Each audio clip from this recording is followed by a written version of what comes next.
ዌልካም ዛሬ በዚህ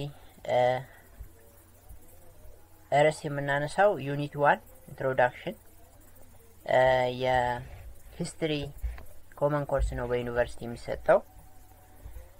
እና ይሄ ኦንላይን ሌክቸር ፕሪፔር የተደረገው በአዲስ አበባ ዩኒቨርሲቲ ተማሪዎች ነው። እኔ ከስኩል ኦፍ ሎ ኤሊያስ ባላለሁ. And today we are going to see chapter 1 of history, and we are going to begin from 1.1, the nature and the uses of history. This is the topic that I am going to discuss with you. And now ቀደም እንዳልኩት ያው nature and the use of history ከሚለው ነው የምንጀምረው. chapter 1 ነው, introduction part ነው, common course ነው, history ነው. አሁን ቀደም እንደተባለው ቶፒኩ nature of history ይላል እና ስለ history nature ምንነቱ, what is the definition of history, the nature of history ሲባል history እንደ አንድ የጥናት እና የምርምር ሳብጀክት ማተር ከሌሎች ኮርሶች የሚለየው ነገር ምንድነው? ለምሳሌ ከሎው ሊሆን ይችላል፣ ከፖለቲክስ፣ ከኢኮኖሚክስ ወይ ከሌላው ምንድነው የሚለየው ወይንም ደግሞ ምን አይነት ኔቸር አለው፣ መቼ ጀመረ የሚለው ነገር በጥቅሉ በዚህ ቶፒክ ነው የምናየው ማለት ነው. ተርሙን ስናይ ሂስትሪ የሚለው ነገር ድራይቭድ የተደረገው from the Greek word storia, እዚህ እንደምታዩት storia ከሚለው ነው. ሚኒንጉም inquiry or an account of one's inquiries ማለት ነው. The first use of the term is attributed to one of the ancient Greek historians, Herodotus. እንግዲህ የሂስትሪ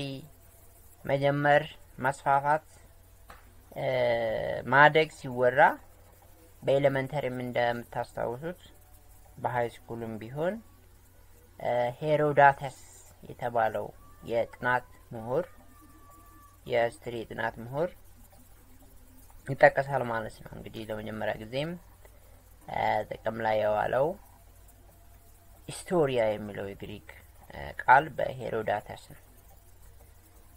In ordinary usage, history means all the things that have happened in the human past. ይሄ crude definition ነው. በጥቅሉ history ሲባል anything of past, anything that happened in past is referred as history. ይሄ scientific meaning አይደለም. ይሄ የጥናት definition አይደለም. just ምንድነው እሱ crude definition ልንለው እንችላለን ወይንም ደግሞ በኦርዲነሪ ሴንስ ስንረዳው history is anything that happened in the past. Anything of past is referred as history. ይሁን እንጂ ቅድም እንዳልኩት ይሄ ኦርዲነሪ ወይንም ደግሞ crude definition ልንለው እንችላለን ማለት ነው. More specifically, the distinction is between what actually happened in the past or that part which exists independently of the historian and still awaits to be recorded, and the accounts of the past provided by historians. That is history. በሌላው ደግሞ ቀደም እንዳልነው የፓስት ነገርም ቢሆን ሪኮርድ የተደረገም ያልተደረገም ነገር ጀነራሊ ኢንዲፔንደንትሊ ኤግዚስት ያደረገ ታሪክ ወይንም ክስተት ነው ሂስትሪ ማለት ነው. ይሄ ማለት ምንድነው? ኢንዲፔንደንትሊ ኤግዚስት ያደረገ ሲባል ከሂስቶሪያኖቹ ጋር ያለው ግንኙነት ምንድነው? እነሱ ናሬት ያደርጉታል እንጂ የታሪኩ አካል አይደሉም ማለት ነው. ወይንም ደግሞ ታሪኩን የመቀየርና የመለወጥ ድርሻ የላቸውም. just historians ምንድነው የሚያደርጉት? present ነው የሚያደርጉት as it is. Historians apply their expertise to surviving records in the right history in the form of accounts of the past ማለት ነው።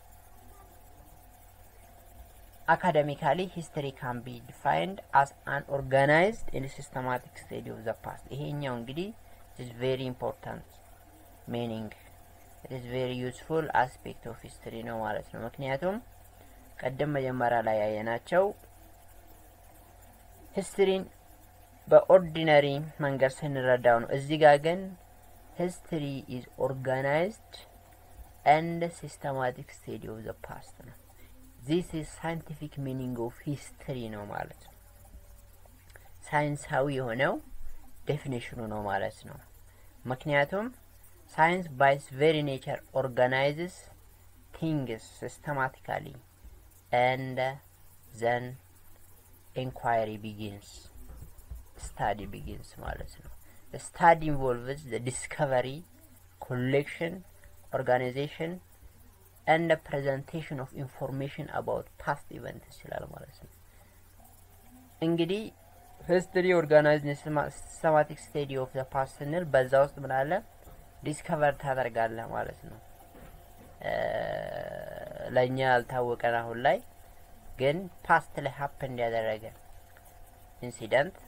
ዴቨሎፕመንት ሲቹዌሽን ዲስከቨር ይደረጋል፣ ኮሌክት ይደረጋል፣ ኢንፎርሜሽኖች ኦርጋናይዝ ይደረጋሉ፣ ከዛም ፕሬዘንት ይደረጋል as past ማለት ነው። as past event. Evidently what actually happened in the past is almost infinite ነው። ሌላ ደግሞ history infinite ነው. When we talk about past, there are innumerable actions. There were, countless actions and reactions in the past world. እነኛ ሁሉ እንዳለ አይደለም ሪኮርድ የምናደርገው ወይንም ሁሉንም ሰብስበን አይደለም ለጥናት የምናቀርበው ማለት ነው። ምክንያቱም ፓስት ውስጥ የተከሰቱ ክስተቶች ኢንፋናይት ናቸው፣ ስፍር ቁጥር የላቸውም ማለት ነው። ስለዚህ ሂስትሪ ኢንፋናይት ነው፣ ማለቂያ የለውም። ለምሳሌ ስለ አንድ ማህበረሰብ የሆነ የሂስትሪ ጥናት ቢጀመር የ100 ዓመት ሊሆን ይችላል፣ የ50 የ10 ስለ ባህሉ እንኳን ብናነሳ በዛ ውስጥ ብዙ ነገሮች አሉ፣ ብዙ ክስተቶች አሉ። ሰፋ አድርገን ደግሞ ሁሉንም የማህበረሰብ ስቴት እናጥና ብንል የፖለቲካ አስፔክቱ ራሱ አገር ነው፣ የኢኮኖሚው የተለያየ የአካባቢው የክላይሜቱ የተከሰተው ክስተት በጥቅሉ ምንድነው ማለት ነው? ኢንፋናይት ነው ማለት ነው። history is infinite because we can't exactly record all events that happened in the past. ይሄ አይቻልም። ለዛ ነው ኢንፋናይት የተባለው ማለት ነው። Historians select which topics and the problems they wish to study as do natural scientists. እና ሂስቶሪያኖች ቀደም እንዳልኩት ያንዳንዱን አሰሱን ገሰሱን ሁሉ ለሳብጀክት ማተር ኦፍ ስተዲ ፕሬዘንት አያደርጉትም። አይቻልም፣ አቅሙም የለም፣ ላያስፈልግም ይችላል። ይመረጣል ማለት ነው። ይመረጥና ወሳኝ የሆኑ ቶፒኮች ለጥናት ይቀርባሉ እንጂ ሁሉ ነገር ፓስት ስለሆነ ብቻ subject matter of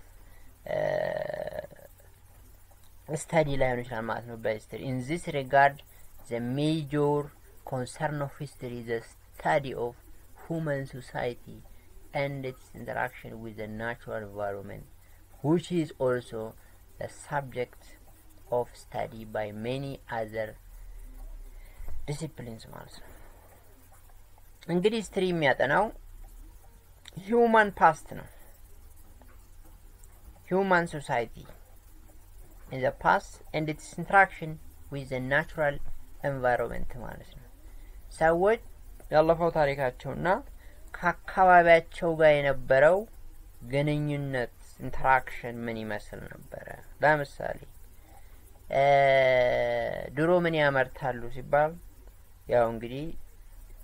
ምርቱ ከተፈጥሮ ጋር የተገናኘ ነገር ነው። ይሄ ወዴት ይመራናል? ወደ ክላይሜቱ፣ ወደ ላንዱ፣ ወደ ጂኦግራፊው፣ በጥቅሉ ወደ ሌሎች ነገሮች ኢንቫይሮንመንትን የሚመለከቱ ጉዳዮች ያመራናል ማለት ነው። ምክንያቱም ኢንቫይሮንመንት and man are inseparable ስለሆነ ታሪክም ሲጠና አካባቢው አይቀርም ማለት ነው። የሰው ልጅ አካባቢ የት ይኖር እንደነበረ፣ በምን ይኖር እንደነበረ፣ ምን ያደርግ እንደነበረ ሲነሳ environment የማይቀር ነገር ስለሆነ that is why we said the study of human society and its interaction with the natural environment የተባለው ማለት ነው። natural environment እንል እንግዲህ የተፈጥሮ ሰዎች የሰፈሩበት environment በጥቅሉ ካፈር ከገጠሉ ጀምሮ ያለው ነገር ነው ማለት ነው። ክላይሜትም ጨምሮ so what differentiates history from other disciplines is that while the latter study the interaction between humans and their environment in the present state, history studies the interaction between the two in the past within the framework of the continuous process of change taking place in time. history ቀደም መጀመሪያ ላይ እንዳልኩት ከሌሎቹ የጥናት ዘርፎች ምን ይለየዋል ሲባል ብዙ የሚለዩት ነገር አለ። ከዛ መካከል እንግዲህ አሁን history እና chemistry ኮምፔር ብናረግ history እና chemistry ሶሳይቲ ከኔቸር ጋር ያለውን ግንኙነት ከኤንቫይሮንመንት ጋር ያለውን ግንኙነት ያጠናል። በተመሳሳይ historyም ያጠናል። ነገር ግን history ለየት የሚያደርገው ነገር it is reserved or restricted only to the past situations developments. ይሄ ማለት ምንድነው? ሌሎች ኮርሶች ሌሎች የጥናት እና ምርምር ዓለሞች ፓስትንም ፕሬዘንትንም ፉቸርንም ታች ያደርጋሉ ማለት ነው። history deals only with the past developments, the past action and the reaction, the past situation of a man and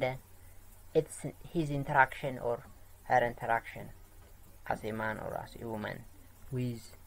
her environment or the society and its environment in the past ማለት ነው። ያ ነው እንግዲህ ከሌሎቹ የሚለየው ማለት ነው። ይሄ ማለት ምንድነው? history is limited to past፣ ሌሎቹ ደግሞ past present futureን ታች ሊያረጉ ይችላሉ። በዚህ ነው የሚለየው ማለት ነው። because of the longevity of that time historians organize and divide the human past into discrete periods after identifying significant developments in politics, society, economy, culture, environment, etc. Through the rigorous study of documents and artifacts left by people of other times and other places. ሌላው የሂስትሪ ጥናት የሚመሰረተው በዶክመንቶች ላይ ነው። አርቲፋክት ማለት የቀደመው ማህበረሰብ ሲገለገልባቸው ወይም ሲጠቀምባቸው የነበሩ ቁሳቁሶች የቤት ዕቃም ጨምሮ ኢቭን የተለያዩ ስትራክቸሮች ቢልዲንግ ሊሆን ይችላል፣ ሮድ ሊሆን ይችላል፣ ብሪጅ የተለያየ ነገር ማለት ነው። then they give a label to each period to convey the key characteristics and the developments of that era. Accordingly, history is conventionally divided into ancient, medieval and modern history ማለት ነው። ሌላ በሂስትሪ በሃይ ስኩልም እንደምታስታውሱት ፔሪዮዳይዜሽን የሚባል ነገር አለ። በፔሪድ በታይም ሲሪስ ይከፋፈላል ማለት ነው ይሄኛው ስሪ ከዚህ ዘመን ጀምሮ እስከዚህ ነበረ ይሄኛው ከዚህ እስከዛ ያኛው ከዛ እስከዛ የተባለ ለምሳሌ አንሸንት ይባላል በጣም የቆየው ሜዲቫል ማከለኛው ሞደርን ይባላል ያሁን እንደዛ አይነት በታይም ሲሪስ ምክንያቱም ታይም ኢምፖርታንት ነው በታሪክ ማለት ታይም ከሌለ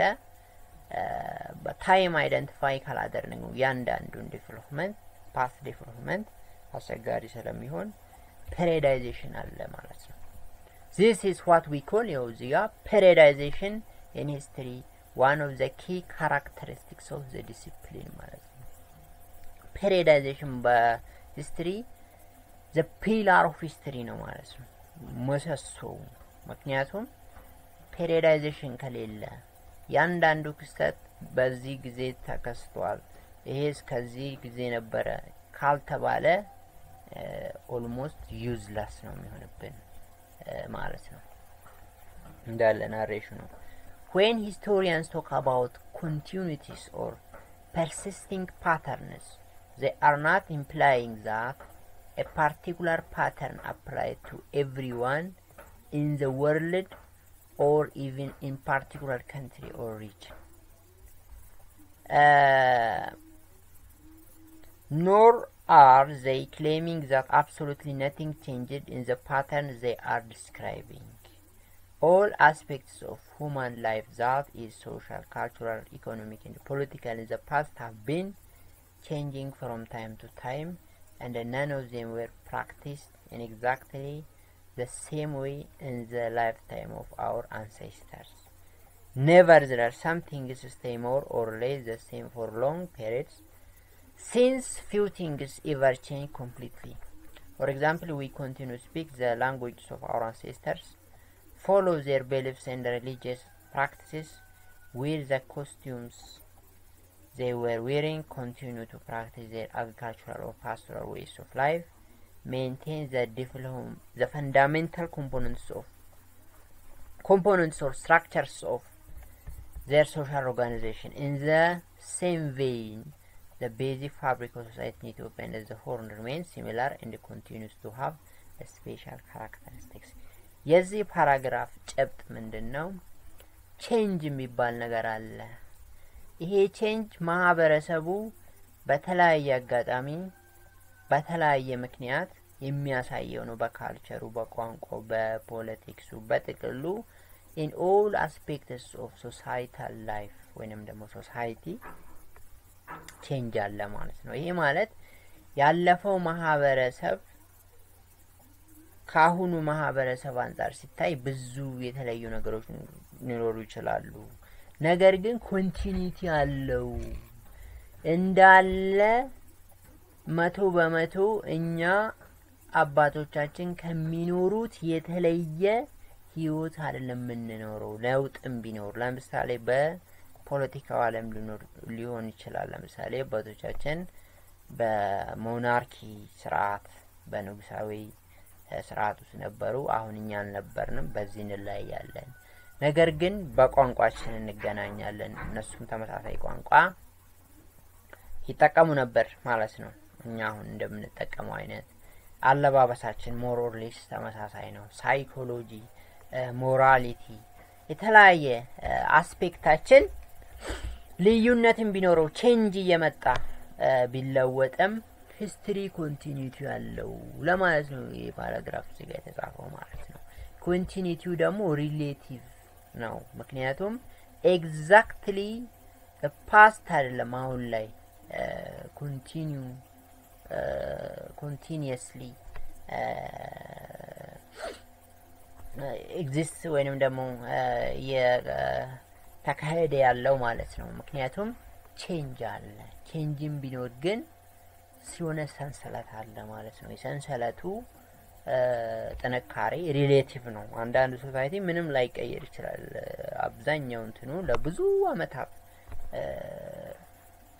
the same ሊሆኑ ይችላሉ አንዳንድ ሶሳይቲ ደግሞ በተለያየ አጋጣሚ በተለያየ ምክንያት በየ100 አመቱም ቢሆን በየ10 አመቱም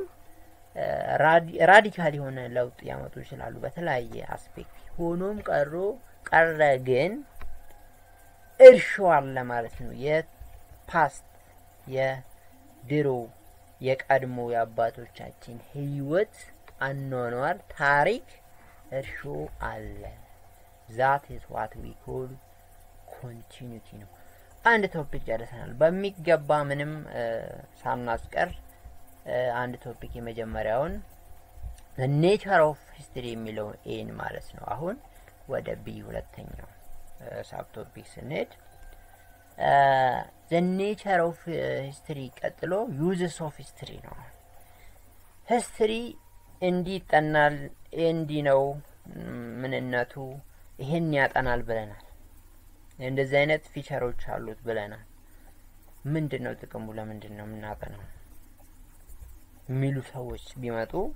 ለነሱ ነው እንግዲህ የተጻፈው ማለት ነው ብዙ ሰው ይጠይቃል ምክንያቱም አንድ ነገር ጥቅሙ መታወቅ አለበት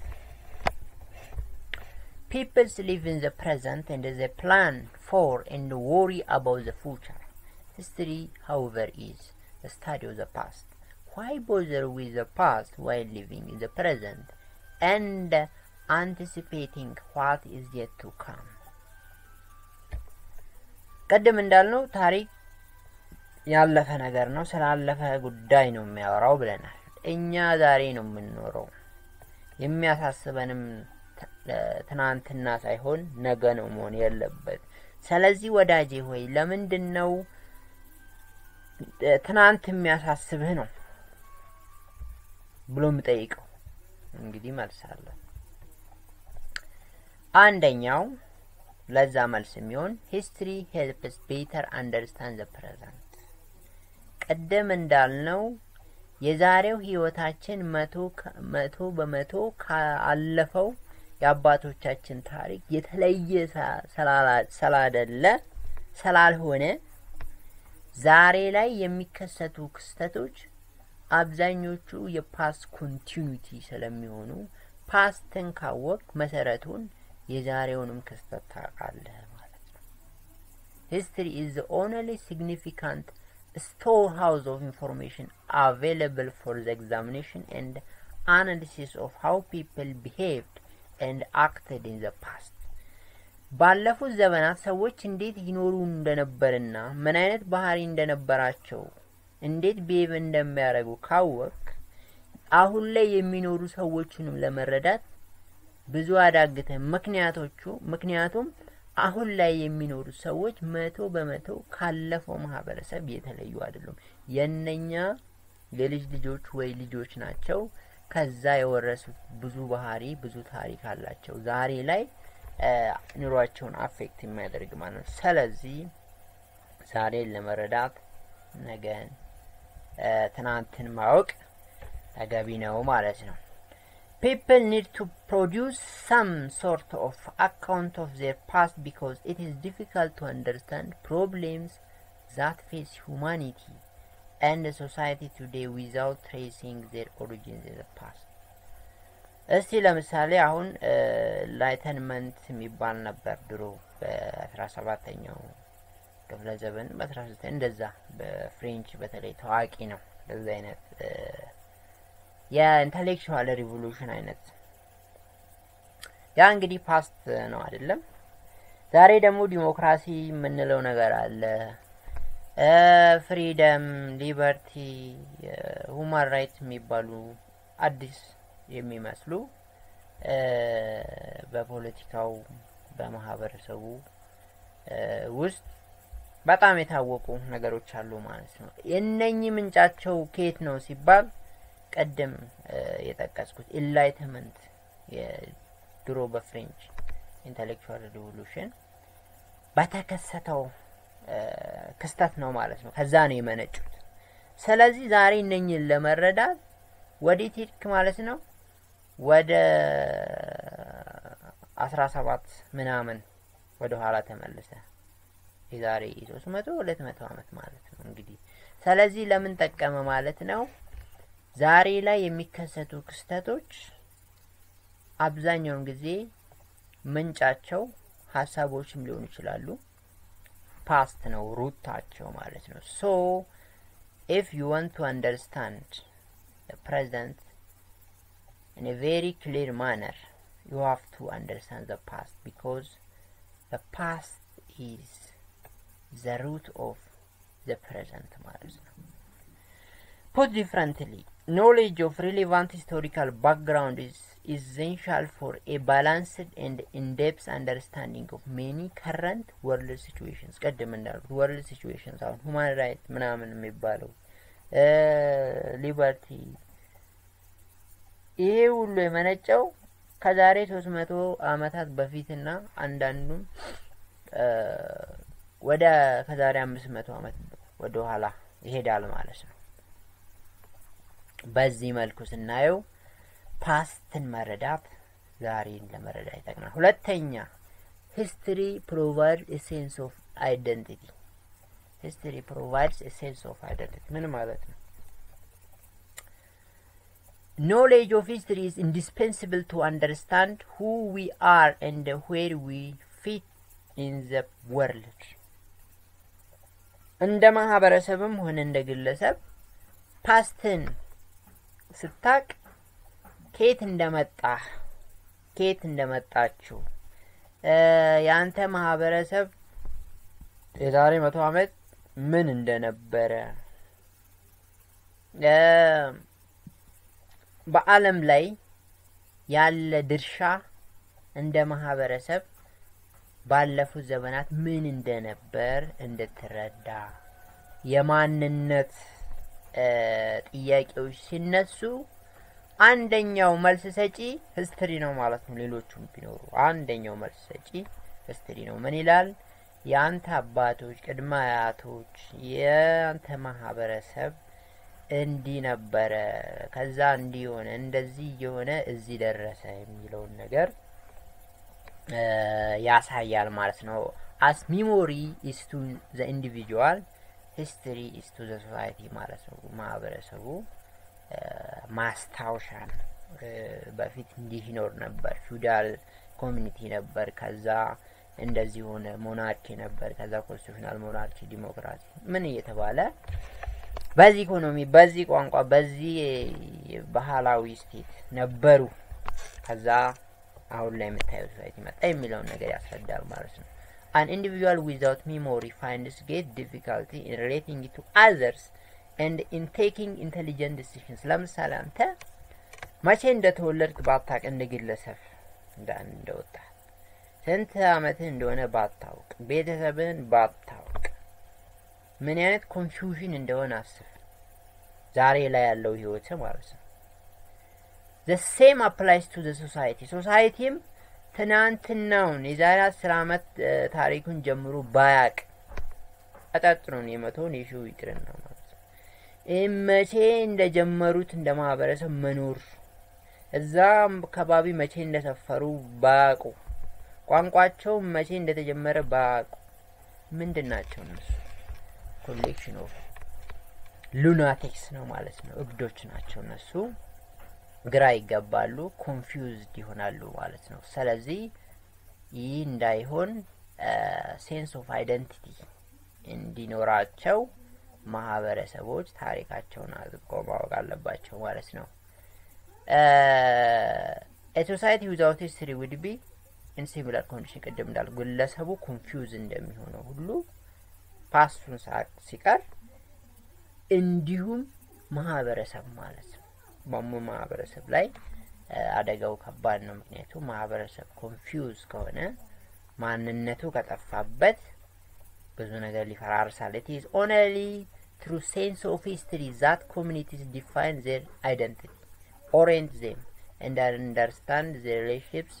with the past and with other societies ማለት ነው ሌላው ጥቅሙ history provides the basic background for other disciplines ይባላል history ለሌሎች ተዛማጅ የጥናት ዘርፎች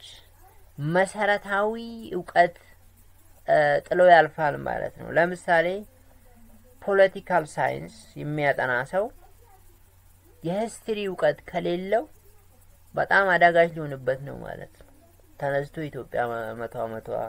ነው የኢትዮጵያ ታሪክ 100 ዓመት ነው ዲል ነው ማለት ነው which is very wrong and very stupid ሪሊጅን የሚያጠና ሃይማኖቱ መቼ እንደጀመረ የዛሬ ሺህ ዓመታት 100 ዓመታት ምን እንደሚመስል ምን አይነት ክስተቶችን እንዳስተናገደ ሪፎርሜሽን ነበር ወይ እንዳለ ከመጀመሪያው ጀምሮ ያለው የሃይማኖቱ ትምህርት እንዳለ አለ ለምሳሌ አሁን አንድ ሰው ተነስቶ ክርስቲያኒቲ ላይ ጥናት ሊያደርግ ቢፈልግ ዛሬ ላይ ያለውን ዶክትሪን ብቻ መረዳት ተገቢ አይደለም ምክንያቱም ክርስቲያኒቲ ብዙ ሪፎርሜሽን አካሂደዋል ራሱ ሪፎርሜሽን የሚባል ፔሪየድ ነበር በማርቲን ሉተር ኪንግ ማርቲን ሉተር የፕሮቴስታንቱ መስራች ማለት ነው ማርቲን ሉተር ኪንግ የአሜሪካኑ ሶሻል አክቲቪስት ነው እንደዚሁ ሂስትሪ ያስፈልጋል ማለት ነው ፓስት ኢምፖርታንት ስለሆነ ማለት ነው የፓስት ነገር የሌለበት የጥናት ዘርፍ ሬር ነው ሶሲዮሎጂ ስለማህበረሰብ ነው ጭራሽ በስፋት የሂስትሪ ዕውቀት ያስፈልጋል ፖለቲካል ሳይንስ ቀደም እንዳልኩት የዛሬው ፖለቲካል ዲቨሎፕመንት የህዝቡ ጥያቄ የመንግስቱ ስህተት መልካም ነገሮችም ጥሩ ነገሮችም መስራታቸው ፓስት ስለሆነ ስለ ኢትዮጵያ ፓስት ማወቅ አለበት ከዚህ በፊት የኢትዮጵያ ስርዓተ መንግስት ልምዱ ምንድነው የሚለው ካላወቀ ፖለቲካል ሳይንስ ቢሆን ሳይንቲስት ለመሆን ቢፈልግ ጥናት ለማድረግ ቢፈልግ ካለ ሂስትሪ ዕውቀት ከፌስቡክ ባለፈ የሚያደርገው ነገር እንደሌለ እኔ እርግጠኛ ነኝ አንትሮፖሎጂ በጣም አስፈላጊ የሆነ የጥናት ክፍል ነው በጣም ብዙ ፐርሰንቱ ሂስቶሪካል ነው ማለት ነው አንትሮፖሎጂ ሰዎች ከየት መጡ ሲባል ምን ነበሩ ምን ያደርጉ ነበር እንዴት ነበር የሚኖሩ ሲባል የግድ ፓስታቸው በታውቃሉ ኢኮኖሚክስም አሁን የኢትዮጵያን ኢኮኖሚ ለማጥናት የኢትዮጵያ ኢኮኖሚ ምን አይነት ሂደቶችን አሳልፈዋል እንደዛ አይነት ሂደቶችን በማሳለፉ ምክንያት ዛሬ ላይ ያለውን የኢኮኖሚ ነባራዊ ሁኔታ አፌክት ያደረገው ነገር አለ ወይ ብሎ መጠናት አለበት አሉ ለምሳሌ ኢትዮጵያ ለብዙ ዘመናት ፊውዳል ስቴት በመሆኗ ብዙ ወደ ኋላ ያቀረችበት ምክንያት አለ በፊሎሶፊም እንደዚሁ አርት ሰዎች በመጻፍም ስዕል በመሳልም በሙዚቃውም በምኑም እንዴት ነበር ያለፉት የህይወታቸው ያሳለፉት ሊትሬቸር ሶ በጥቅሉ history provides the basic background for other disciplines ማለት ነው just history እንደ ግድግዳ ሆኖ ሌሎች ደግሞ እዛ ግድግዳ ላይ እንደሚጻፉ ጽሁፎች ወይንም እንደሚለጠፉ ነገሮች ሲሆን history ደግሞ ያ ግድግዳን ይዞ ያለ ማለት ነው ካለሱ አያምርብህም ማለት ነው አንትሮፖሎጂም ቢሆን ኢኮኖሚክስም ቢሆን ፖለቲካል ሳይንስም ሶሺዮሎጂ ምንም አብዛኞቹ ሶሻል ስቴዲ መሰረታቸው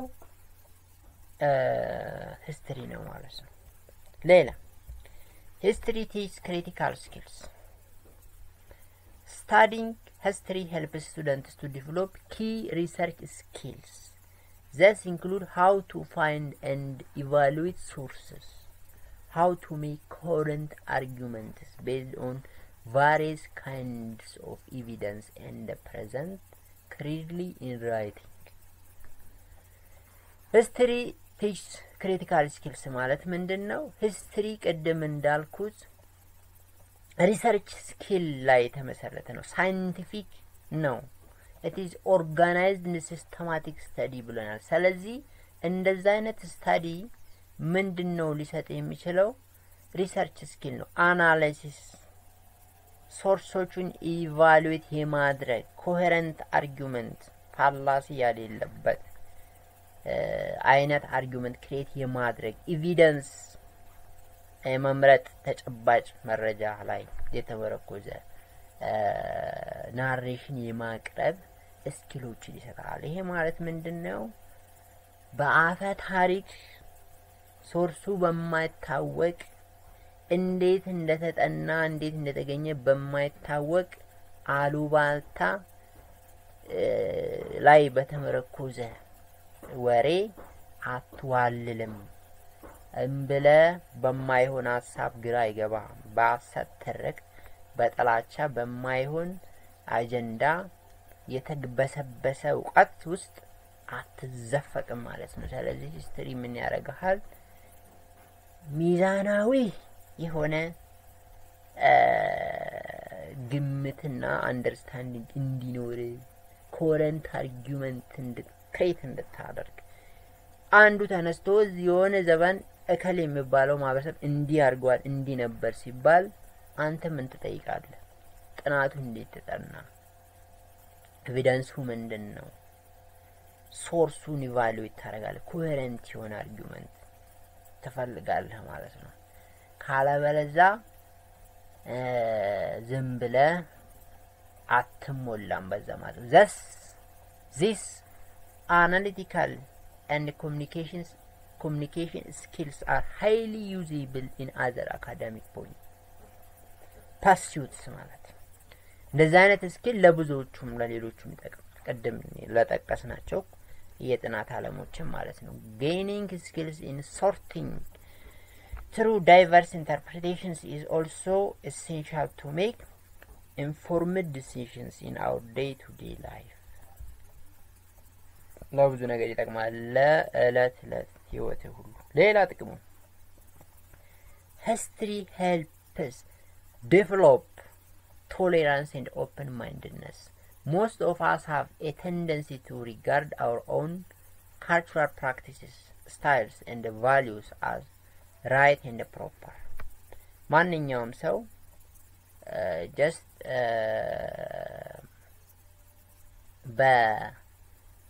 በደመ ነፍሱ የራሱ የሆነውን ነገር የመውደድ ሌሎቹን ገፋ የማድረግ ነገር ብዙ ወደዛ ያለ መሳቡ ኢንስቲንክታል የተፈጥሮ ነው። አሁን ይሄ በአኒማልም ወርልድ አለ ኮመን ነው። አሁንም እንግዲህ አኒማሎች በግ ከበግ ጋር ነው አይደለም፣ ፍየል ከፍየል ጋር ነው ወይንም ከብት ከከብት ጋር ነው የሚሳሳበው እንጂ በተቃራኒው በጎች ከፍየል ጋር ለመዋል ፍላጎት ሲያሳድሩ ወይንም በተገላብጦሹ ሌሎች እንስሶች ከሌሎቹ ጋር አንዱ መንጋ ከሌላው መንጋ ጋር ያለው እንትን ያው ሞር በደመ ነፍሱ በኢንስቲንክቱ ብዙ ዲቨሎፕ የሆነ አይደለም ማለት ነው። እንደዛ የሚገፋፋቸው ነገር የለም። ሰዎችም እንደዚህ ሆናቸው እነሱ ከሚናገሩት ቋንቋ ባለፈ እነሱ ከሚያውቁት ባህል ባለፈ ሌላውን ኢንተርቴን ማድረግ ከውስጥ የሚገፋፋ ነገር የለም። በተፈጥሮ የራስን ብቻ ነው። ነገር ግን እንደ ሰው ደግሞ ኢንተሊጀንት ስትሆን የተማርክ ስትሆን በተለይም የሂስትሪ ዕውቀት ሲኖር ኦፕን ማይንድድ ትሆናለህ። ሌሎችን ቶሌሬት የማድረግ ሌላውን ለመረዳት ሌላውን ለማወቅ ሌላውን አፕሪሺየት ለማድረግ ሌላውን ህይወት ማለት ነው አንተ እንደምትኖረው ሌላውም በተለያየ መልኩ ይኖራል። ስለዚህ ልዩነትን አኮሞዴት ታደርጋለህ ማለት ነው። ቶሌሬትም ታደርጋለህ፣ ኦፕን ማይንድድ ትሆናለህ፣ አፕሪሺየትም ታደርጋለህ የሌላውን ባህል የሌላውን ልዩ አመለካከት። studying different societies in the past is like going to a foreign country which contributes to rid ourselves of some of our inherent cultural provincialism. በጣም እኔ ያልኩት ነው እዚህ ጋር ያስቀመጠው ማለት inherent cultural provincialism አለ። inherently ያካባቢህን ነው የምትመርጠው ወይንም የምትሳብበት ነገር ማለት ነው። ኢንስቲንክት ነው ይሄ በውስጥ ያለ ደመነፍሳዊ አይነት ካራክተር ነው ማለት ነው by studying the past students of history acquire broad perspectives that give them the range and the flexibility required in many life situations ለብዙ የህይወት አስፔክት ጠቃሚ የሆነ ነገር ታገኝበታለህ ማለት ሌላው ጥቅሙ history supplies endless source of fascination ስለ ፓስት ስናወራ ስለ ብዙ ድንቅ ነገሮችም እያወራን ነው ለምሳሌ ኢትዮጵያ የዛሬ ስንት መቶና ስንት ሺህ ዓመታት ታሪኳ ወደ ኋላ ሲታይ በዛን ጊዜ የነበሩ ሰዎች አሁን ላይ በጣም ይከብዳል የምንላቸው ነገሮች አድርገዋል ለምሳሌ ብዙ ሳይታጠቁ ጣሊያኖችን አሸንፈዋል ከነሱ በላይ ታጠቁትን አክሱምን እንደዚህ አይነት ነገር ኮንስትራክት አድርገዋል የገዳ ሲስተምን ኢንቨንት አድርገዋል እነኚህ ሰዎች የሚደነቅ ታሪክ አላቸው የሚደነቅ ነገርንም እናገኝበታለን exploring the ways people in distant ages constructed their lives involves a sense of beauty and excitement and ultimately another perspective on human life and society ውበት ድንቅ ነገር ግሩ እጽብ ድንቅ የምንላቸው ነገሮች እናገኛለን ማለት ነው ምክንያቱም ፓስት የሚያሳየን ብዙ ድንቆች አሉ to conclude history should be studied because it is essential to the individual and the society ለምሳሌ ሌላውን የአፍሪካን ታሪክ ስናይ ግብጾች የዛሬ 3000 ዓመት ያንን ፒራሚድ ሰሩ ኢቭን ዘንድ አሁን ላይ መስራት በማይቻልበት ሁኔታ ነው ያለውን ቴክኖሎጂ ተጠቅመን ራሱ እንዴት ሰሩት እንዴት ሰው በዛን ጊዜ እናሰበ ምትለው እንዴት ሰው እንዲያደረገ የምትለው ነገሮች አሉ ማለት ነው only through studying history we can grasp how and why things change and only through history we can understand what elements of society persist despite change የሚለው ነገር ኢምፖርታንት ነው ምክንያቱም በሶሳይቲው ቼንጆች አሉ ፖለቲካል ቼንጅ አለ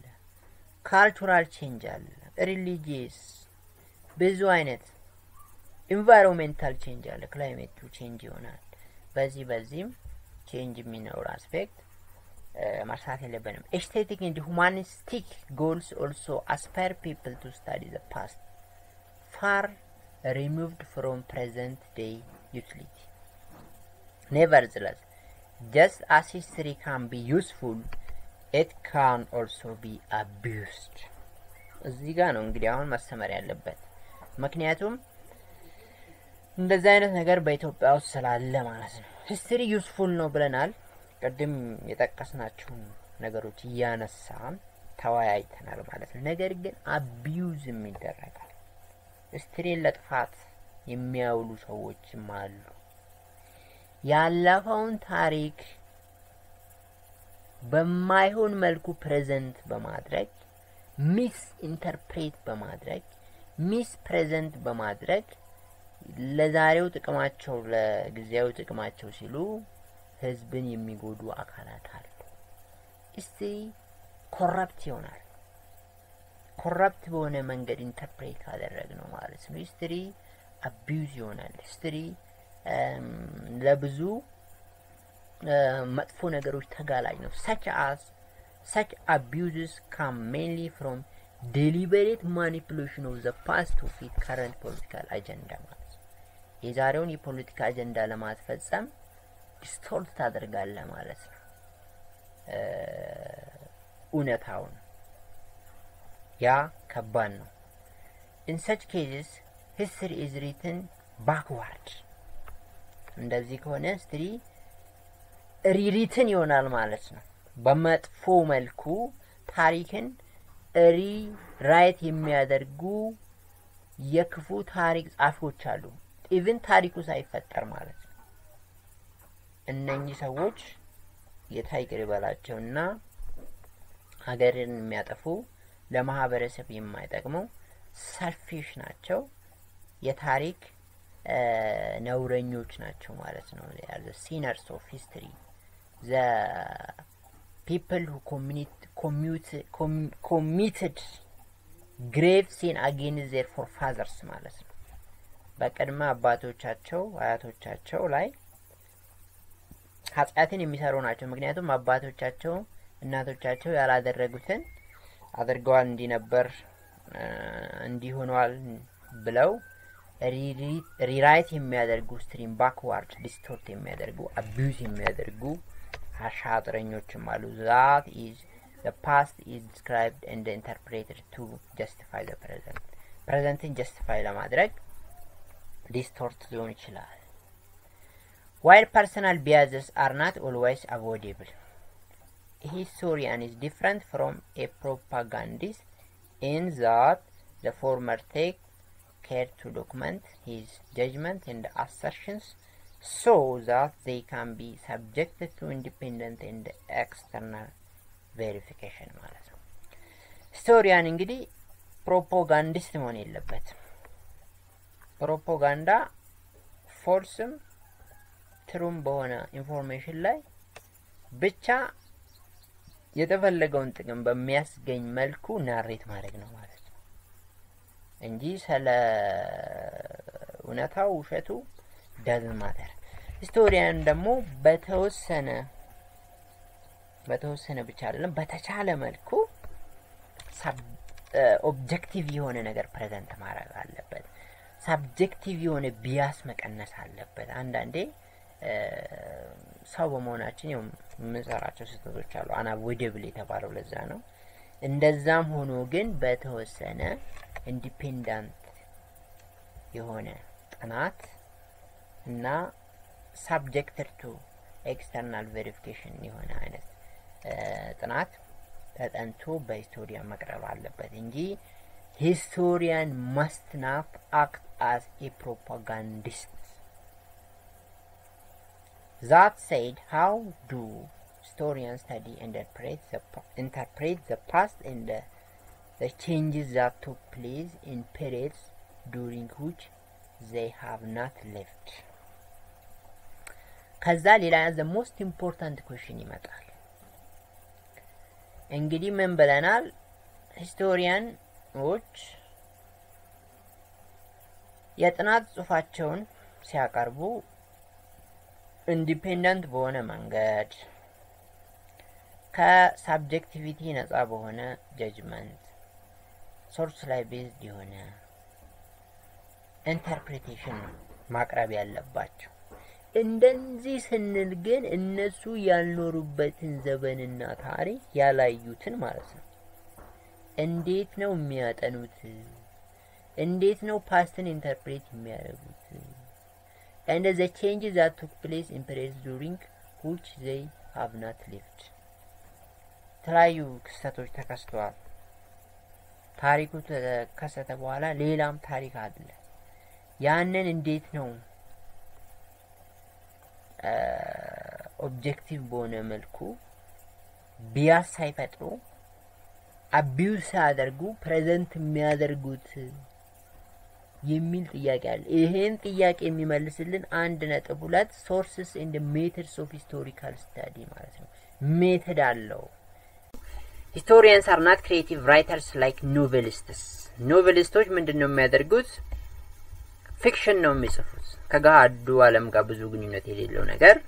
ፕሬዘንት ያደርጋሉ ያኔ ሶርስ ላስፈልግ ይችላል exactly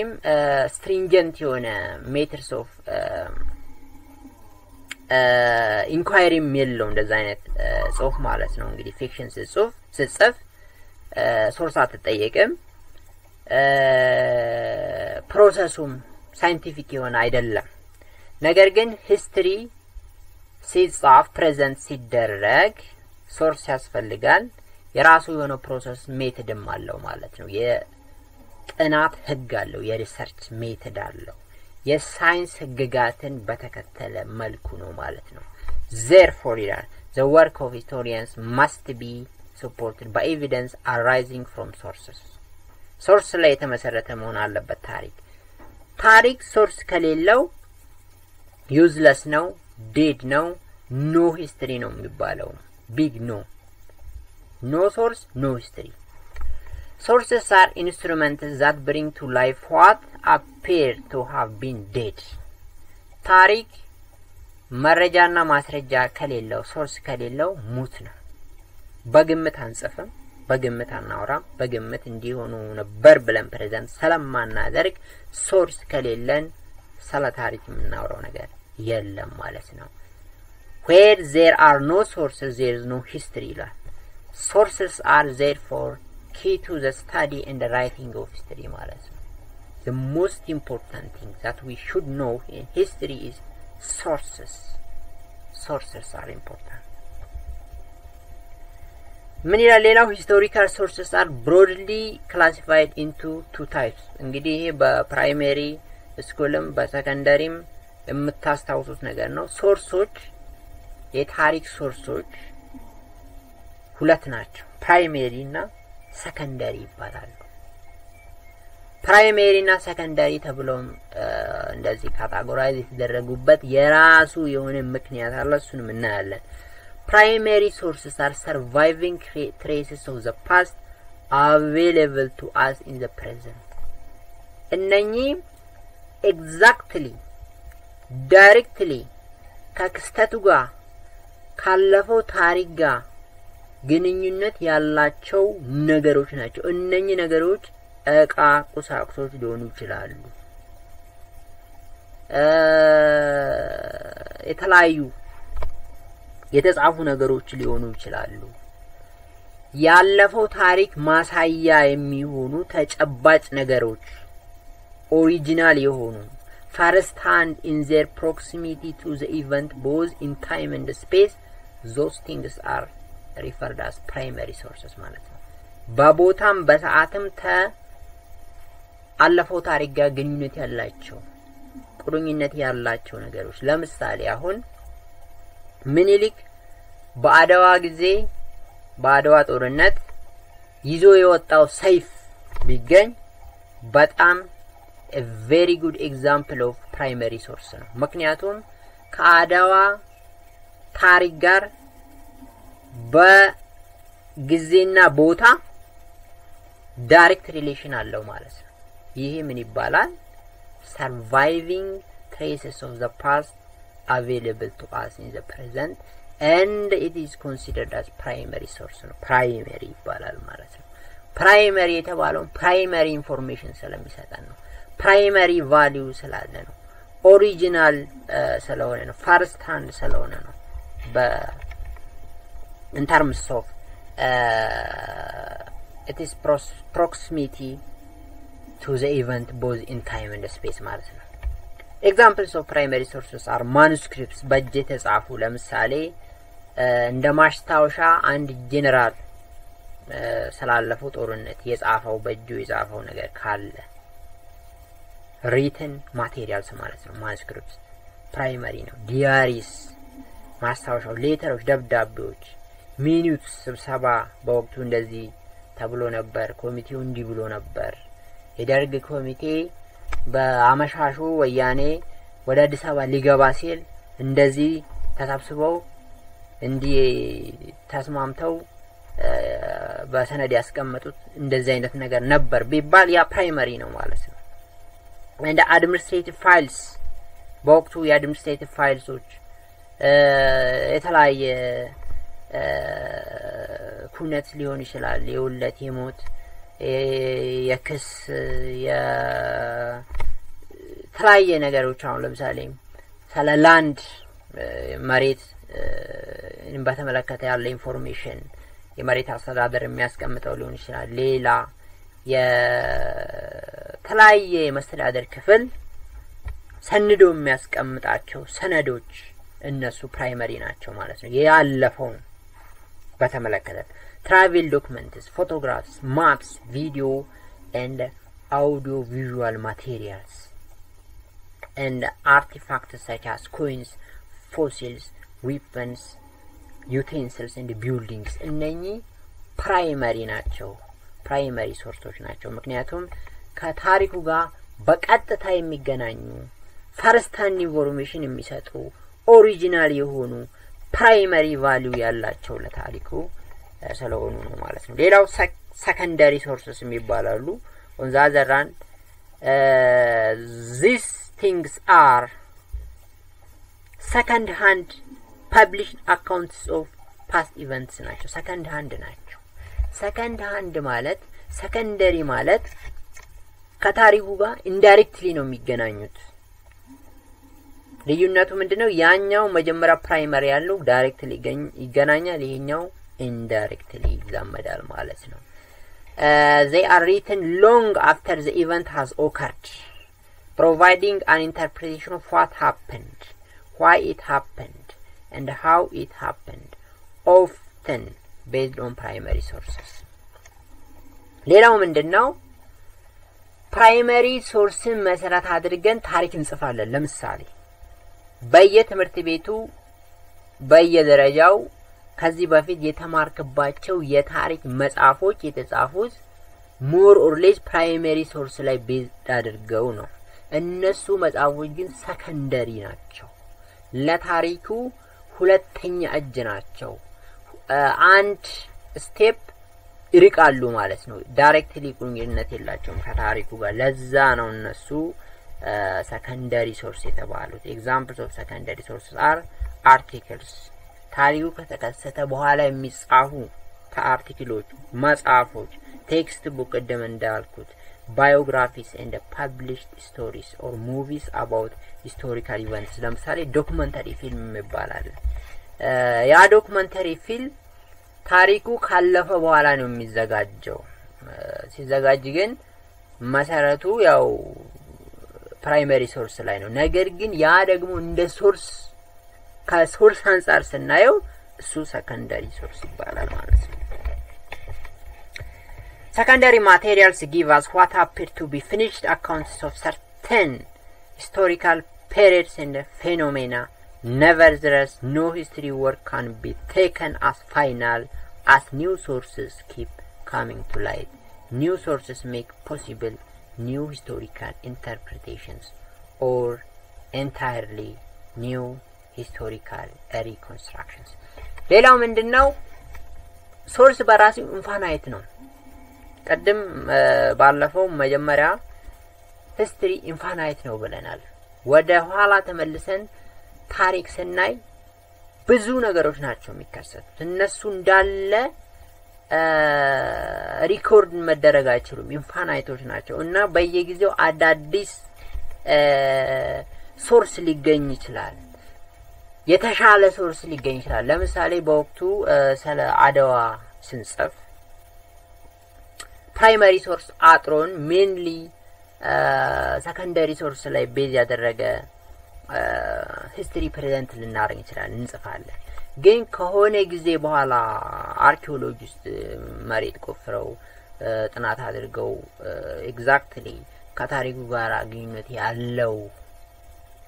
ማቴሪያል ሲያገኙ ፕራይመሪ ሶርስ ሲያገኙ እንደገና ታሪኩን እናድሳለን እናሻሽለዋለን እና ሂስትሪ ምን አለው ማለት ነው ኢንተርፕሬቴሽን አለ ሪኢንተርፕሬቴሽንም አለ ኮንስትራክት እናደርጋለን ሪኮንስትራክት እናደርጋለን በጣም ተሳስተን ከሆነ ዲኮንስትራክት ይደረጋል ማለት ነው በማይሆን መልኩ ኮንስትራክት ተደረገ ስለዚህ ሪኮንስትራክሽን ኦፍ ሂስትሪ ይባላል በየጊዜው መረጃ ያገኘን በጣም የተሻለ መረጃዎች በተለይም ደግሞ ሰከንደሪ ከሰከንደሪ ሶርስ ይልቅ ፕራይመሪ ሶርሶች እየበዙ ሲሄዱ ከዚህ በፊት ሰከንደሪ ሶርስ ላይ ቤዝ ያደረጉ ሜንሊ ሪላይ የሚያደርጉ ታሪኮች ሪኮንስትራክት ይደረጋሉ በተሻለ መልኩ ፕሬዘንት ይደረጋል ምክንያቱም የተሻለ መረጃ ሲመጣ የተሻለ የታሪክ ፕሬዘንቴሽን ይኖራል ማለት ነው ሌላው ኦራል ዴታ የሚባላል ይሄ ሁለቱንም ሊሆን ይችላል ፕራይመሪ ሰከንደሪ ሊሆን ይችላል ለምሳሌ ሰውየው ባሁ የሚነግረን ነገር ሰውየው ራሱ ከታሪኩ ጋራ በቅርቡ ግንኙነት ያለው ከሆነ እንደዛው ፕራይመሪ ይሆናል ደግሞ እንደገና እሱን ከሌላ የሰማው ከሆነ እንደ ሁኔታው ምን ይሆናል ማለት ሰከንዳሪ ይሆናል ማለት ነው ለምሳሌ በሆነ ጦርነት የተሳተፈ ጄኔራል ከነበርና እንደዚህ አይቻለው እንደ ዊትነስ በኦራል መልኩ ፕሬዘንት የሚያደርግልን ኢንፎርሜሽን ካለ ያ ፈርስት ሃንድ ነው ማለት ነው ነገር ግን እኔ ጄኔራሉ ልጅ ነኝ እንዲ ሲል አባቴ ሰምቻለሁ ብሎ የሚመጣ ካለ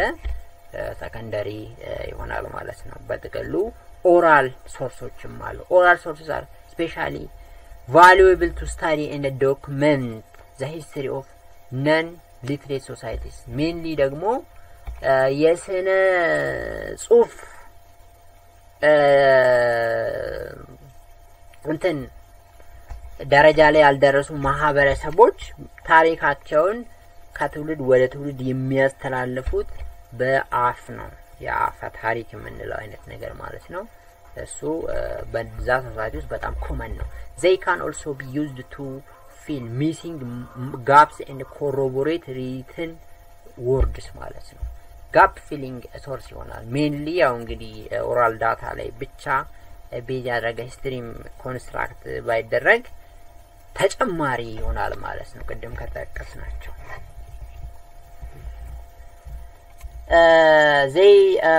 in many societies people transmit information from one generation to another for example through folk songs and folk sayings በማህበረሰቡ የተለመደ በጨዋታ መልኩ በዘፈን መልኩ የሚተላለፉ ነገሮች አሉ folk sayings አባባሎች እንደዚህ አይነት ነገሮች ማለት ነው this type of oral data is called oral tradition people can also provide oral testimonies or personal recollections of lived experiences such source material is known as oral history ይባላል for the history of Ethiopia as a whole historians use a combination of the sources described above however whatever the source of information primary or secondary written or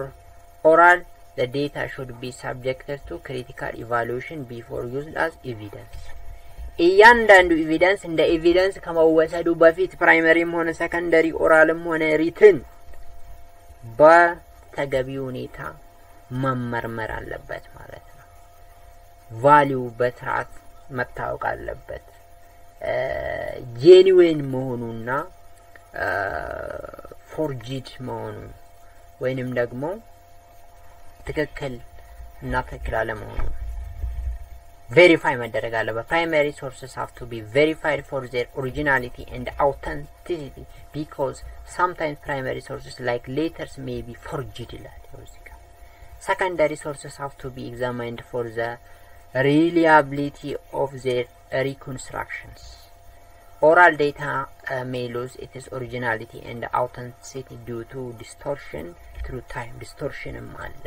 ሰዎች ሆን ብለው ያስመስላሉ forged የሆነ ነገር ይፈጠራል therefore it should be cross checked with other sources such as written documents to determine its veracity or authenticity in short historians unlike novelists must find evidence about the past ask questions of what evidence and come up with explanations that make sense of what the evidence says about the people events places and the time periods they study about ማለት ነው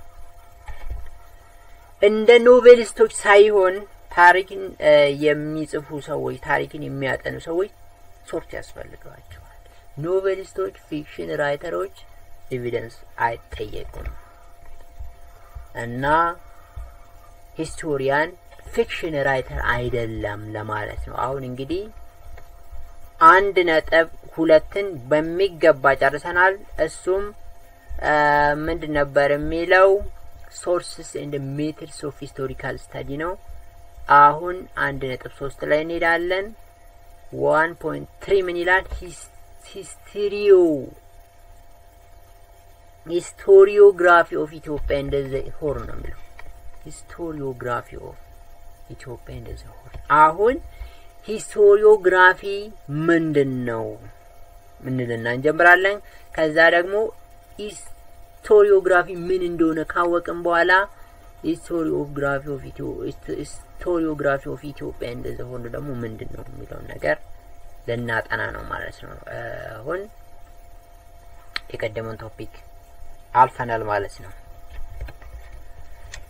ሂስቶሪዮግራፊ ማለት ከቃሉ ስንጀምር ግራፊ ማለት እንደሚታወቀው የተጻፈ ነገር በስዕልም መልኩ ወይንም ደግሞ በፊደል መልኩ በወርዲንግ ሪፕሬዘንቴሽን የቀረበ ነገር ነው። ሂስቶሪዮ ደግሞ ያው ከሂስትሪ ጋር ግንኙነት እንዳለው እንዲሁ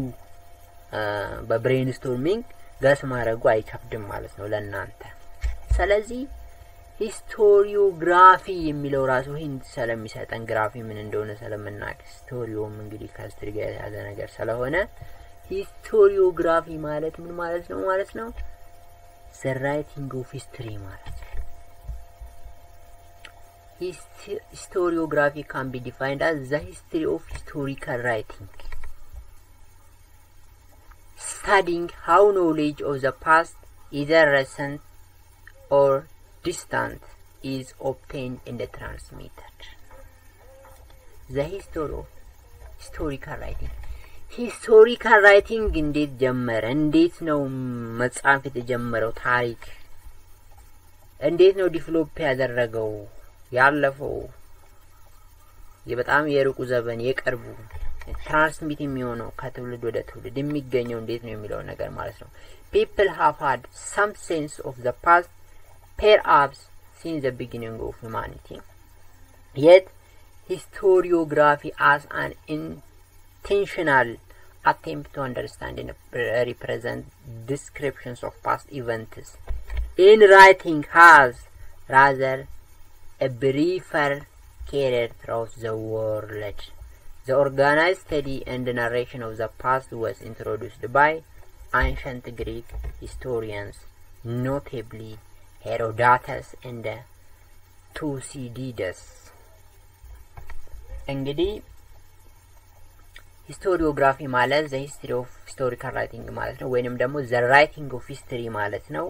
ይሄ ማለት ምንድነው? ታሪክ መጻፍ የተጀመረው መቼ ነው? በጽሁፍ ደረጃ ከትውልድ ወደ ትውልድ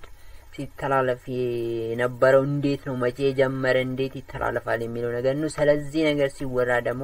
ወደ ግሪክ መሄዳችን አይቀርም። ምክንያቱም ታሪክ እንዴት ጀመረ እንዴት አደገ የሚለው ነገር መጀመሪያ ስናወራ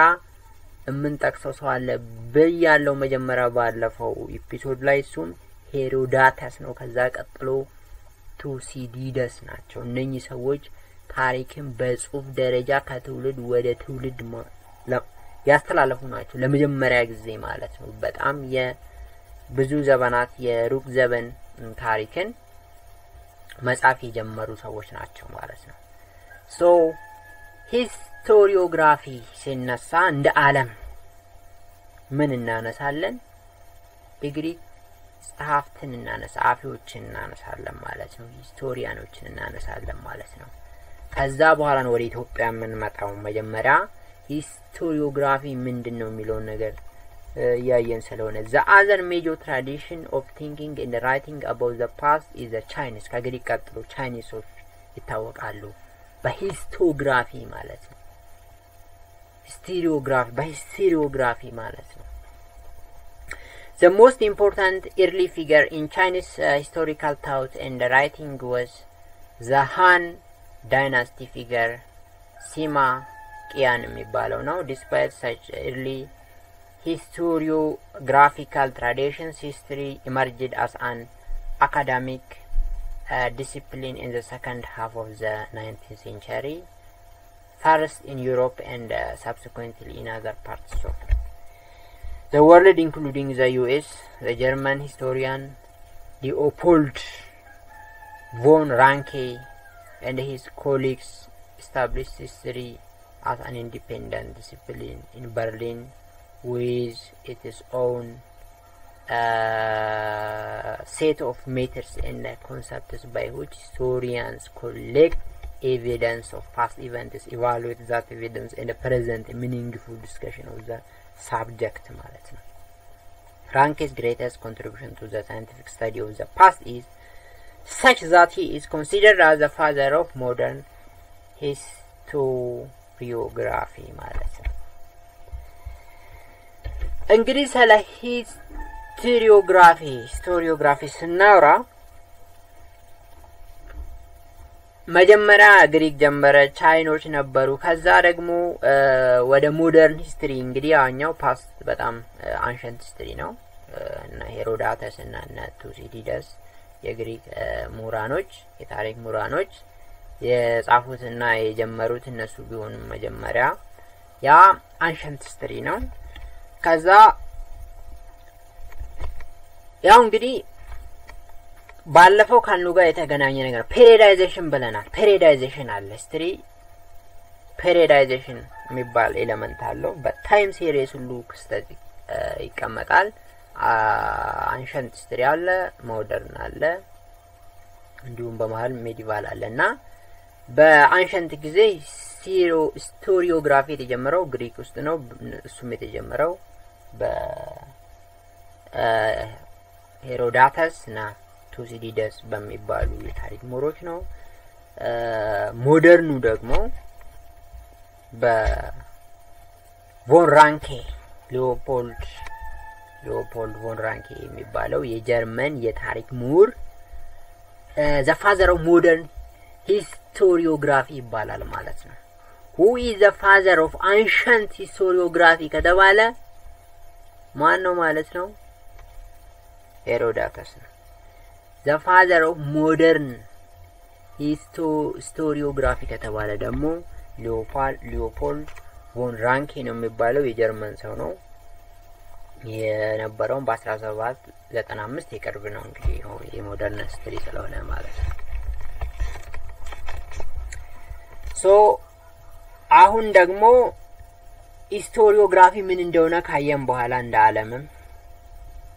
በተቀሉ ወደ ኢትዮጵያና ወደ ወርነስ እንመጣ የራሱ የሆነ ነገር አለ ኢትዮጵያ ውስጥ historiography መቼ ጀመረ ታሪክ መጻፍ የተጀመረው በጽሁፍ ደረጃ የኢትዮጵያ ታሪክ ከትውልድ ወደ ትውልድ መተላለፍ የጀመረው መቼ ነው ሲባል የራሳችን የሆነ ጉዳይ አለ ምናነሳው ማለት ነው historiography of Ethiopia and the Horn has changed enormously during the past 100 years in ways that merits fuller treatment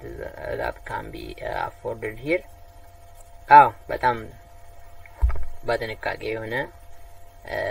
በጥንቃቄ ነው እዚህ ጋር ሁሉ ነገር መታየት ያለበት This section is devoted to exploring significant transformation in historical writing in order to appreciate 20th century historiography of the region. It is first necessary to examine earlier forms of historiography or historical writing. The earliest known reference that we have on history of Ethiopia and the Horn is the Periplus of the Eritrean Sea, written in the 1st century AD by an anonymous author. አሁን እያልን ነው historiography ምን እንደሆነ ካየን በኋላ ወደ historiography of Ethiopia እንደዚህ ሆነ መጣ እንዳለም አየን መጀመሪያ ancient time እንደዚህ ጀመረ በከሌ ጀመረ ከዛ ደግሞ ሞደርኑ በዚህ ጀመረ እንዲሁም the father of the ancient historiography ማንዶ ለይተናል the father of modern historiography ማንዶ ለይተናል ወደ ኢትዮጵያ ስንመጣ the earliest historiography of the Horn Africa and Ethiopia ሲነሳ Periplus of the Eritrean Sea ይባላል ይሄ ሰነድ የተጻፈው ይሄ የታሪክ መዝገብ የተጻፈው ስሙ በማይታወቅ ጻፊ ነው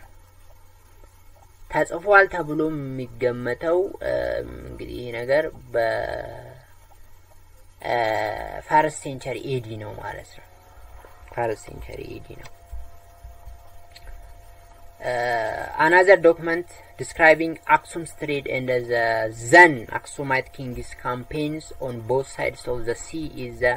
Christian topography የሚባላል composed by ኮስማስ ኢንዲኮፕሌስታስ a Greek sailor in the 16th century AD ነው ማለት ነው። ሁለት የታሪክ ዶክመንቶች አሉ ስለ ሂስቶሪዮግራፊ ኦፍ ኢትዮጵያ እንደሆነ ሲነሳ the ancient የሚባለው the peripherals of Eritrean Sea ነው በማን እንደተጻፈ አይታወቅም። ነገር ግን በመጀመሪያዎቹ ክፍለ ዘመን AD እንደተጻፈ ነው። ሁለተኛው ክርስቲያን ቶፖግራፊ የሚባል የግሪክ ሴይለር ነው። ይሄ ማለት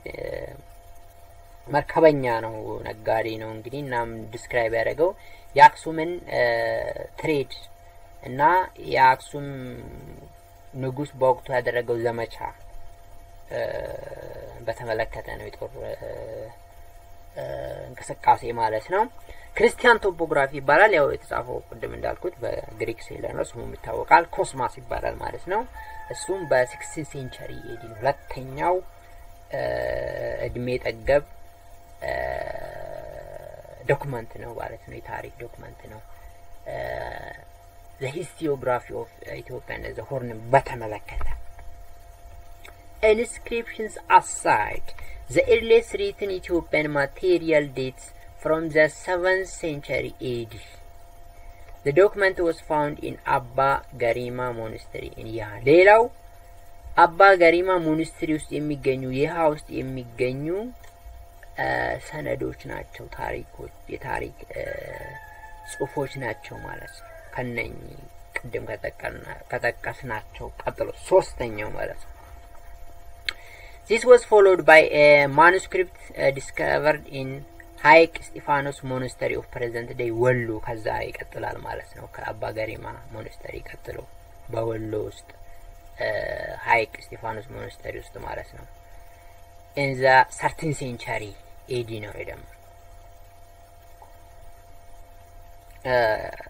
ግሪክ ሴይለር ምናምን ያለው 6th century ነው። ቀደም 16th ቢያለው መሰለኝ ሳስቼ ነው።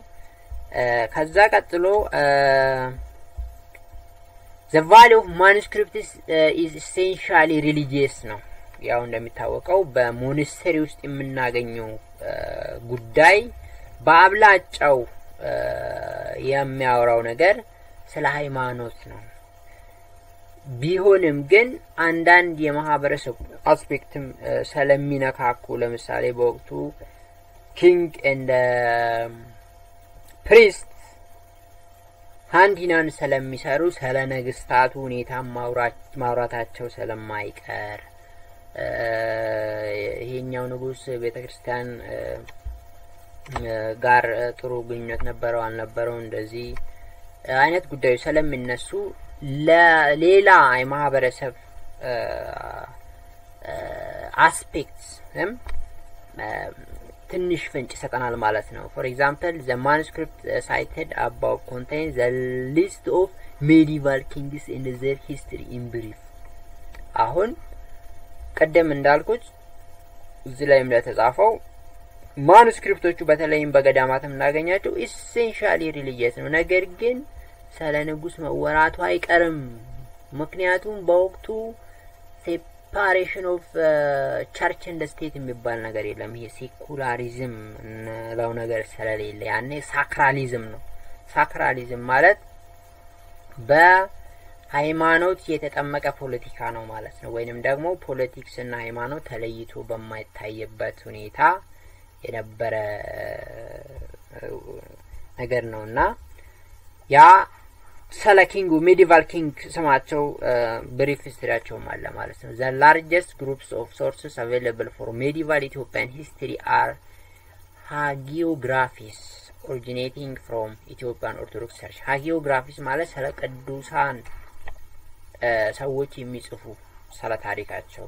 ከሌ የሚባል ቅዱስ ሰው ነበር ከዛ እንደዚህ ሆነ እንደዚህ እነሱም በጣም ብዙ ታዋቂ የሆኑ ለሂስቶሪዮግራፊ ለኢትዮጵያና ለሆርን ሂስቶሪዮግራፊ ጠቃሚ ሰነዶች ናቸው ማለት ነው። invariably written in Greece, an important function of hagiographies is enhancing the prestige of saints, yet other related anecdotes are also introduced and often discussed in detail, such as the development of the church and the state, including territorial conquests by reigning monarchs. A parallel hagiographical tradition existed among Muslim communities of the country. ሌላው ይሄ ሃጊዮግራፊ በሙስሊሙም በክርስቲያኑም አለ ማለት ነው። በተለይም ደግሞ በክርስትናው በግዕዝ የሚጻፉ ናቸው። በሙስሊሙም ያው በአረብኛ ይጻፋሉ። ይሄ ስለ ቅዱሳን ከደም የሚባል ቅዱስ ነበር፣ ከሊት ምትባል እንዲ ነበረች የሚለው ነገር ማለት ነው። ወደ ሙስሊሙ ማህበረሰብ ስንሄድ one such account offers tremendous insight into the life of a Muslim saint, Sheikh ጃፋር ቡኮ ኦፍ ጋቲራ የሚባል በጣም ፌመስ የሆነ ሴንት ነው በሙስሊሙ ኮሚኒቲና የሱ ታሪክ ተጽፏል። in present day ወሎ ነበር የነበረው in the late 9th century ነው ዘመኑ። besides that saint's life, the development of indigenous Islam and the contacts between the region's Muslim community and the outside world are some of the issues discussed in this document ማለት ነው። እንዲሁም ደግሞ የሙስሊሙ ኮሚኒቲ ከአካባቢው የሪጅኑ ጋር ከሌላው ሪጅን ጋር እንዴት ነው ግንኙነቱ ከአካባቢው ሙስሊም ማህበረሰብ ጋር ከአረቡ ጋር ከየመኑ ጋር የሚለው ነገር ታይቷል ማለት ነው በዛ መዝገብ። Ethiopia had also an indigenous tradition of history writing called chronicles የሚባል የኢትዮጵያ ኢንዲጂነስ ሂስቶሪዮግራፊ ነው ማለት ነው። የኢትዮጵያ የራሷ ታሪክን የመጻፍ ልምድ አላት። chronicles in the ancient Ethiopian Greece tank first appeared in the 4th century and continue sometimes in Amharic into the early 20s. Kings or their successors entrusted the writing of chronicles to courts, scribes or clergymen of recognized clerical training and calligraphic skills. The earliest and the last of such surviving documents are the glorious victories of Amdazion and the chronicle of Abeto Iyaso and the Empress Zawditu respectively ማለት ነው። ይሄ እንግዲህ chronicles ማለት the history of kings ማለት ነው። የንጉሶች ታሪክ ነው። ውልደቱ እንዲነበረ ከዛ እንደዚህ ያደገ እንደዚህ አይነት ኤክስፒሪየንስ ነበረው ከዛ እንደዚህ ወደ ስልጣን መጣ ከዛ በዚህ መልኩ ታሪኩ ተጠናቀቀ የሚለው ነገር በተመለከተ ስለ ንጉሶች የሚጻፍ ነው ማለት ነውና the most famous chronicle in Ethiopia glorious victories of Amdazion እንግዲህ አምደጽዮን በታሪክ በጣም ተስፋፊው አደገኛ በጣም ጠንካራ የሆነ ንጉስ እንደሆነ ይታወቃል። ተስፋፊ ነው አሸናፊ ነው ብዙ ቴሪቶሪዎችን በፊት እንግዲህ ይሄ ሜዲቫል ኪንግ በኢትዮጵያ ታሪክ ሃይላንድ ክርስቲያን ኪንግደም በሃይላንዱ ሪስትሪክት ሆኖ የነበረውን ያንን አስፋፍቷል ወደ ሳውዝ ወደ ብዙ አካባቢ አዳዲስ ቴሪቶሪዎች ኮንከር አድርጓል። ዛ ኮንከራር ነው የኢትዮጵያ ይሄ በቃ ናፖሊዮን ማለት ይቻላል። the Napoleon of Ethiopia አምደጽዮን ነው ማለት ነው። በጣም the conqueror the most expansionist king ነበር። የሱ ታሪክ ተጽፏል ማለት ነው። እንግዲህ እዚህ ጋር chronicles incorporate both legends and the facts past and the contemporary about the monarch's genealogy ዘሩ ከዚህ ቤተሰብ ተወለደ upbringing አስተዳደጉ military exploits ከዛ የጦርነት ስኬቱ ፒቲ አዛኝነቱ እንዲሁ ስቴትስማንሺፑ የአመራር ብቃቱ chronicles are known for their factual detail and strong chronological framework even if it would require considerable labor to convert their relative chronology to an absolute one ማለት ነው። ያው ክሮኒክሉ ላይ አንዳንዴ ፊክሽንም ነገር ይመስል ሌጀንድ የሚመስለው ነገር ይጨመርበታል ግን አብዛኛው እውነት ነው እና ጥሩ የሆነ ክሮኖሎጂም አለው ታይም ሲሪየስ ኦርደሩ ጥሩ ነው ይላል they are also averse to quantification furthermore chronological explain historical events mainly in religious terms they offer little by way of social and economic developments even in the environs of the palace. However, in conjunction with other varieties of his written documents such as hagiographies and travel accounts by foreign observers, chronicles can provide us with a glimpse into the character and the lives of kings, their preoccupations and relations with subordinate officials, and though inadequately the evolution of the Ethiopian state and the society ማለት ነው ነው እንግዲህ ጥቅሙ written accounts of Arabic speaking visitors to the coast also provide useful information on various aspects of the region's history ሌላ የኢትዮጵያን ታሪክ ጻፊዎች ስናነሳ እንግዲህ ከጥንቱ ጀምረን the periperian of Eritrean ከሚባለው ጀምረን በየገዳማቱ ያሉትንም ጽሁፎችን ተመልክተናል በሙስሊሙም በክርስቲያኑም ሃጂዮግራፊና እንዲሁም ክሮኒክሎችንም አይተናል አሁን ደግሞ የኢትዮጵያን ታሪክ የጻፉ አረቢክ ስፒኪንግ ቪዚተሮች አሉ ማለት ነው ኢትዮጵያ እንግዲህ ጂኦግራፊካሊ ሆርን አፍሪካ ላይ ነው ያለችው በዚህ ጂኦግራፊካል ፕሮክሲሚቲ የተነሳ የኢትዮጵያ ህዝብ እናም ያካባቢው ቀንድ አፍሪካ ህዝብ ከጎረቤት ዓለማት ጋር ይገናኛል ከአረቡ ጋር በጣም ቅርብ ነው በጂኦግራፊ በሃይማኖትም የኢትዮጵያ ህዝብ ግማሹ ሙስሊም ነው ግማሹ ክርስቲያን ነው ሶርሱም የክርስትናውም የእስልምናውም ወደ አረብና ወደ እስራኤል ወደ ሚድል ኢስት ስለሚሄድ የኢትዮጵያ ታሪክ ሂስቶሪዮግራፊ የአረብ ጻፊ አለበት ማለት ነው እንግዲህ for example al-Masudi and Ibn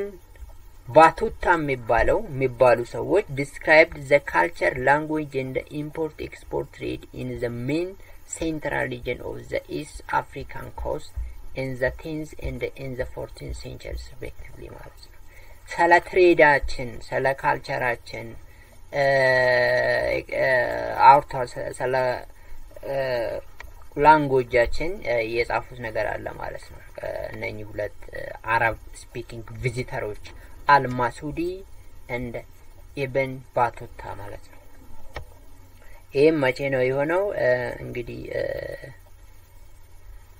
በ10ኛውና በ14ኛው ክፍለ ዘመን ነው ማለት ነው for the 16th and 17th centuries we have two documents composed by Yemeni writers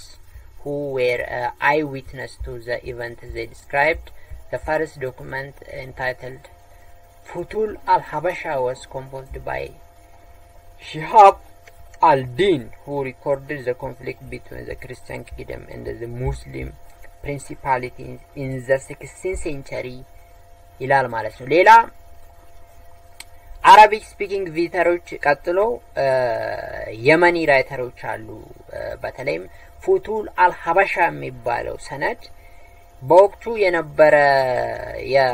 በክርስቲያን ኪንግደምና በሙስሊም ሱልጣኔት መካከል የነበረውን ጦርነት በተመለከተ እንደ አይ ዊትነስ ሆኑ ያንን ታሪክ ሪኮርድ ያደረገ አንድ የየመኒ ራይተር አለ ማለት ነው እሱም ሼባብ አልዲን ይባላል የጻፈውም መጽሐፍ ፉቱል አልሐበሻ ነው እንግዲህ ይሄ በ16th ሴንቸሪ መሆኑ ነው ክርስቲያን ኪንግደም እና ሙስሊም ፕሪንሲፓሊቲስ ወይንም ሱልጣኔት በሚያደርጉት ግጭት በጣም ትልቅ ኢሹ ስለነበር ያ ታሪክ ተጽፏል ማለት ነው besides the operation of the war including the conquest of northern and central Ethiopia by Imam Ahmed Ibn Ibrahim al-Ghazi the document describes major towns and their inhabitants in the southeastern part of Ethiopia although the discussion abruptly ends in 1535, the other first-hand account was left to us by Al-Haymi, who led a Yemen delegation in 1647 to the court of Fasilides ማለት ነው። እንግዲህ ከሺባብ አልዲን ቀጥሎ ከፉቱል አልሀበሻ መጽሐፍ ቀጥሎ ከዛን ሁለተኛው የየመኒ ራይተር አልሃይሚ የሚባለው በፋሲለደስ ዘመን ስለ ኢትዮጵያ ያለው ነገር አለ ማለት ነው።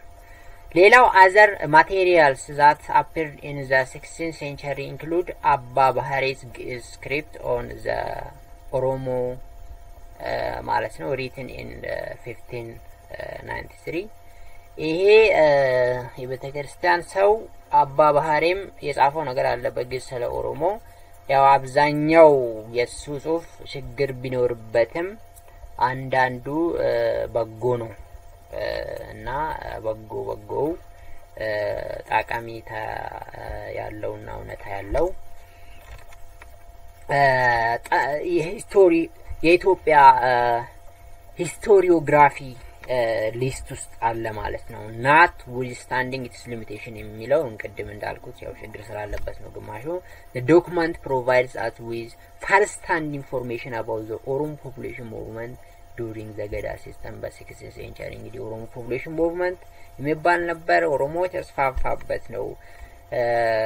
ገዳ ሲስተሙ ሌላ ደረጃ ላይ ደረሰበት ነው እንግዲህ እሱም በሌላ ጊዜ እናዋለን ቢሆን እንጂ ይሄም የጥንቱ የኢትዮጵያ ሂስቶሪዮግራፊ ሲነሳ የሚነሳ ጉዳይ ስለሆነ ነው the contribution of European missionaries and travelers to the development of Ethiopian historiography is also significant ሌላ እንግዲህ ከአረቡም ከየመኑም ቀጥሎ ኢትዮጵያን ቪዚት የሚያደርግ ብዙ ነው ኢትዮጵያ ብዙ ጎብኚ አላት ብዙ ተመልካች አላት ብዙ የሚያያት አለ ማለት ነው the world was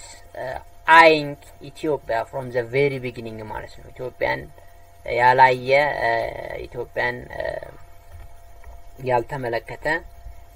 የዓለም ክፍል አልነበረምና ዩሮፒያኖችም ከዛም የመጡ ትራቨለሮች ኢትዮጵያን ታሪክ ጽፈዋል ያሉት ነገር አለ የነሱም ኮንትሪቢዩሽን ትልቅ ነው from the early 16th century late 19th centuries ሚሽነሪዎች ነበሩ የካቶሊክ እና የፕሮቴስታንቶች ከዩሮፕ የመጡ came to the country with the intention of staying and who nevertheless maintained intimate kings with intimate links with Europe. Thus, the missionaries' sources provide us with valuable information covering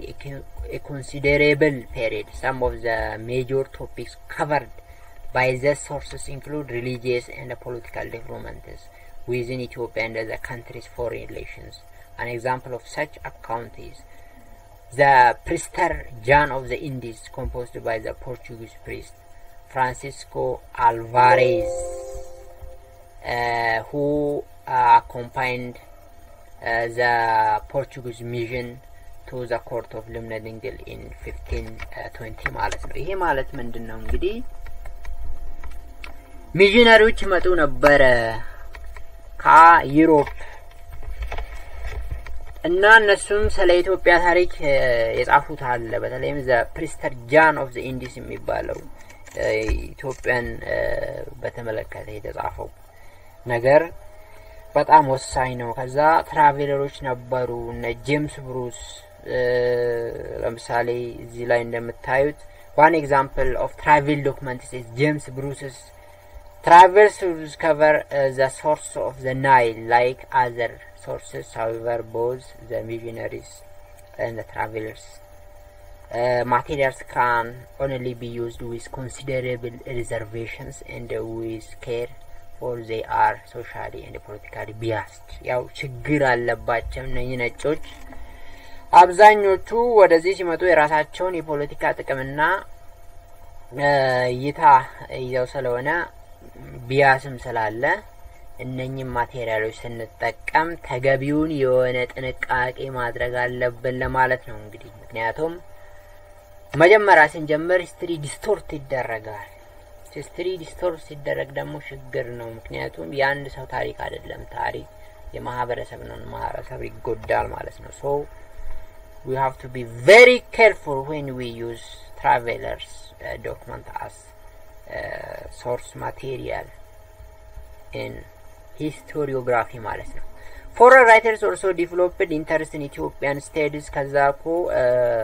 በኢትዮጵያ ውስጥ ራሱ in Europe ኢንስቲትዩሽን ተቋቁሞ ነበር ለመጀመሪያ ጊዜ የኢትዮጵያ ጥናት የኢትዮጵያን ታሪክ የሚያጠና ተቋም በተለይ ምን በኤሌመንተሪውን ባይስኩል ተምራቸዋል የጀርመኑ ታሪክ ሂዮብ ሉዶልፍ የሚባለው ሰውዬ በ16 ምናምን አካባቢ he founded Ethiopian studies in Europe in the 17th century ማለት ነው እንግዲህ በዛን ጊዜ ኢትዮጵያ ራሱ የራሷ የጥናት ኢንስቲትዩሽን አላቋቋመችም ግን ኢትዮጵያ ምን ያህል ዓለም ያት እንደነበር ነው እንግዲህ ምን ያህል ታሪኳን ዓለም እንደሚወደው ለማሳየት ምናነሳው ጉዳይ ነው ምክንያቱም እኛ ራሳችን በዛን ጊዜ የራሳችን የሆነ የጥናት ማዕከል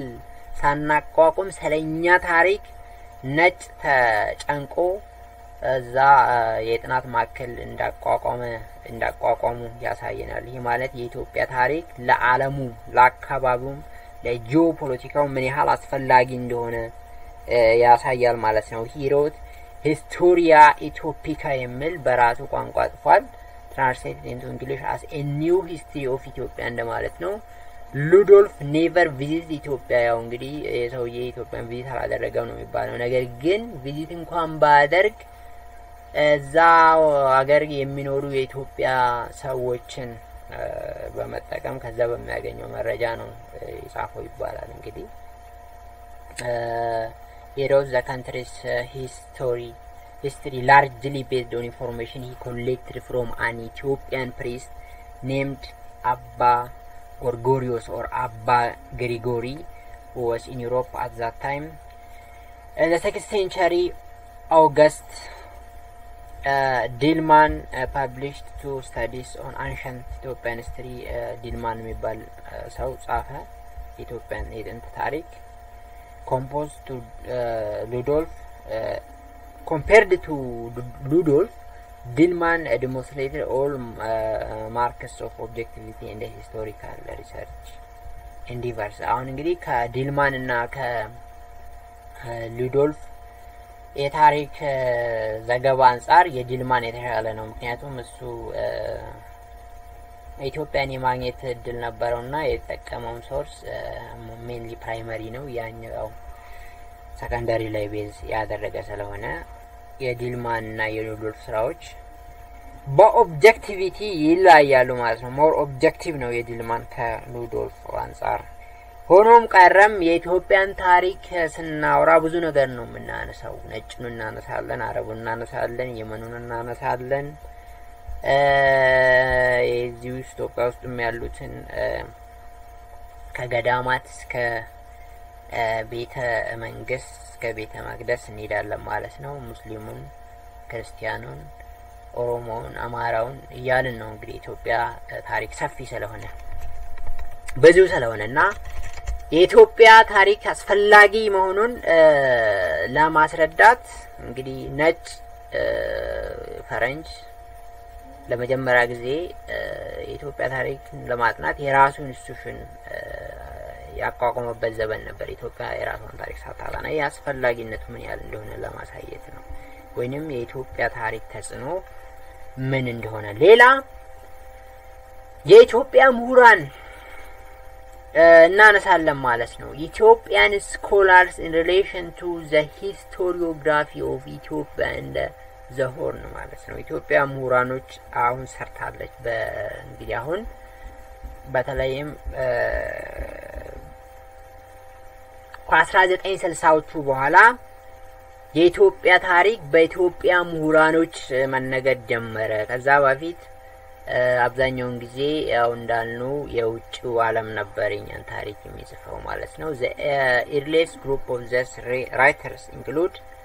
አለቃ ታዬ ገብረ ማርያም እንግዲህ እነኚህ የኢትዮጵያ ሞሮችን ስንጠና ነው ስንጠራ ምን መጀመሪያ ላይ የሚመጣው ስም ነው historical writing made some departures from the chronicle tradition in the early 20th century የኢትዮጵያ historiography ለውጥ አመጣ ማለት ነው ከክሮኒክል ወደ scholarly writing የተቀየረበት ዘመን ነው በምሁራኖች በኢትዮጵያ ምሁራኖች መጻፍ የተጀመረበት ዘመን ነው ማለት ነው ሳይንቲፊክ በሆነ መንገድ የኢትዮጵያ ታሪክ ማጠናት የተጀመረበት ነው ዘመናዊ ቅርጹን ያዘበት ዘመን ነው ማለት ነው ኢትዮጵያ modern historiography መቼ ነው የጀመረው ቢባል in the early 20th century no this period was the emergence of traditional Ethiopian writers who made conscious efforts to distance themselves from chroniclers whom they criticized for adulatory tone when writing about monarchies ያው እንግዲህ ክሮኒክልን የሚጽፉ ሰዎች ለንጉሱ ቅርበት ያላቸው ስለሆኑ ያው ንጉሱን ከማድነቅ ነው የሚጀምረውና እና ይሄ ትንሽ ክሪቲሳይዝ የሚደረግ ነገር ነው ቢያሳለው ብሎ ስለሚያምኑ እነኚህ ሙሮች ሲመጡ እንደነ አለቃ ታዬ ገብረ ማርያም አለቃ አስሚ ጎርጊስ እንደ ደብተራ ፍስሐ ጎርጊስ አባይዘይ አብዛ እንግዲህ የትግርኛ ቃል ይሆን አላቀም አባይዝጊ እነኚህን የመሳሰኑ ጻፊዎች መጡ ማለት ነው ነነጋ ደራስ አፈወርቅ ገብረ ኢየሱስ እንደ ገብረ ህይወት ባይከዳኝ joined them ከዛ በኋላ unlike chroniclers these writers dealt with a range of topics from social justice administrative reform and economic analysis to history ማለት ነው እንግዲህ ክሮኒክል ሜን ፎከሱ የሚያደርገው የኪንጉን ፐርሰናል ታሪክ ላይ ነውና ብዙ የማህበረሰቡን ጉዳይ ተቻረግም ነገር ግን እነኚህ ራይተሮች የሚያነሱት ነገር ብዙ ጉዳዮችን የሚያነሳ ነው ብዙ የማህበረሰብን ጉዳይ የሚያነሳ የሶሳይቲውን አድሚኒስትሬቲቭ ሶሻል ጀስቲስ ኢኮኖሚ የሚያጤን ጽሁፍ ነው ማለት ነው ታዬ እንደፍሳ Gorgis wrote books on the history of Ethiopia while Asme produced a similar work on the Oromo people ማለት ነው በጣም ታዋቂ የሆነ ጻፊ ነው በገዳ ስርዓት ላይ ይሄ አስሜ በጣም ጎበዝ ሰው ነው notwithstanding his other works Afework wrote the first Amharic novel Tobia የሚለውን in Ethiopian history while ገብረ ህይወት has as a Menelik na Ethiopia Emperor Menelik in Ethiopia and መንግስትና የህዝብ አስተዳደር government and public administration የሚል መጽሐፍ በስሙ ጽፏል ማለት ነው ማን ነው እሱ እንዲያረጋው ገብረ ህይወት ነው ገብረ ህይወት ባይከዳኝ በጣም ታዋቂ ነው The most prolific writer of the early 20th century Ethiopia was however ብላተን ጌታ ሂሩይ ወልደ ስላሴ እሱም አለ ሂሩይ published four major works namely ኢትዮጵያና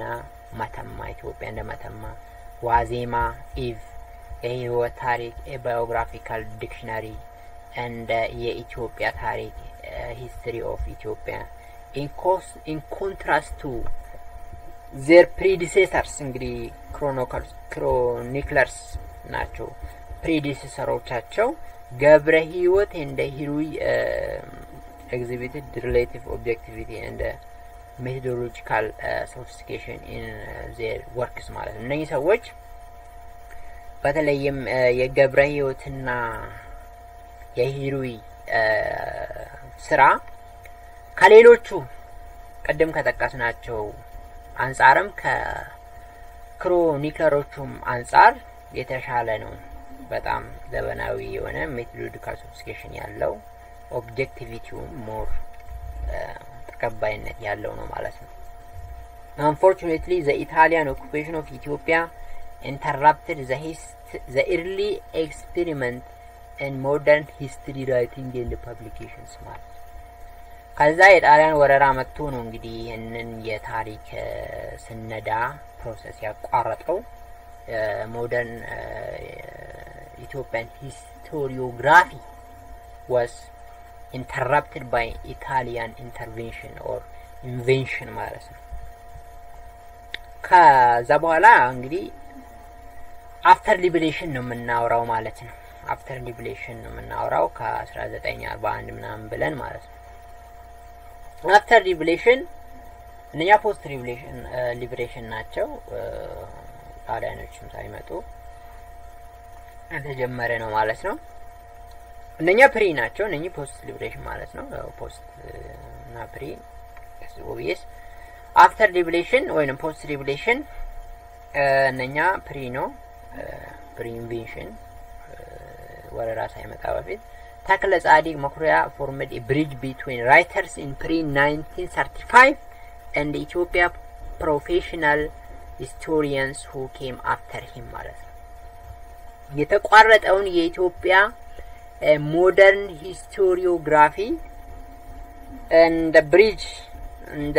ድልድይ አርጎ ያገናኘው ተክለ ጻዲቅ መኩሪያ ነው ማለት ነው። ተክለ ጻዲቅ made better evaluation of his sources than his predecessors ሶርሱን በጣም ኢቫሉዌት ያደርግ ነበር ከቀደምቱ ጻፊዎች አንፃር ሲታይ። another work of importance in this period ይልማ ዴሬሳ የኢትዮጵያ ታሪክ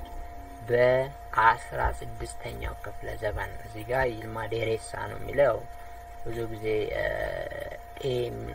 ምናምን የሚል ቃል ማውጣት የማይችሉ ሰዎች እንዲህ ነው የሚጽፉት።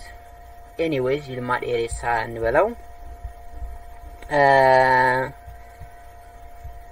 the books የሱ የጻፋቸው እንግዲህ ምንድነው የኢትዮጵያ ታሪክ በ16ኛው ክፍለ ዘመን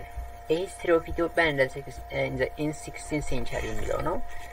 the book addresses the Oromo Fulsh movement and the wars between the Christian kingdom and the Muslim sultanates as its main subjects ማለት ነው። ብላተን ጌታ ማሃትሜ ስላሴ ወልደ መስቀል also contributed his share among others heroes ዝክረ ነገር is a comprehensive account of Ethiopia's pre-war land tenure system and taxation ዝክረ ነገር ስለ ታክሴሽን እና land tenure በተመለከተ ያለ ጉዳይን ያነሳ ጽሁፍ ነው ማለት ነው። Another work dealing specifically with aspects of land tenure is left to us by ገብረ ወልድ እንግዳወርቅ another writer of the same category was ደጃዝማች ከበደ ተሰማ ከበደ wrote his memoir of the imperial period published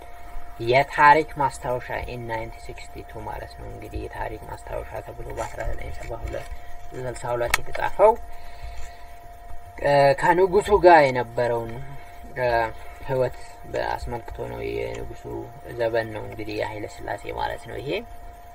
The 1960s was a crucial decade in the development of Ethiopian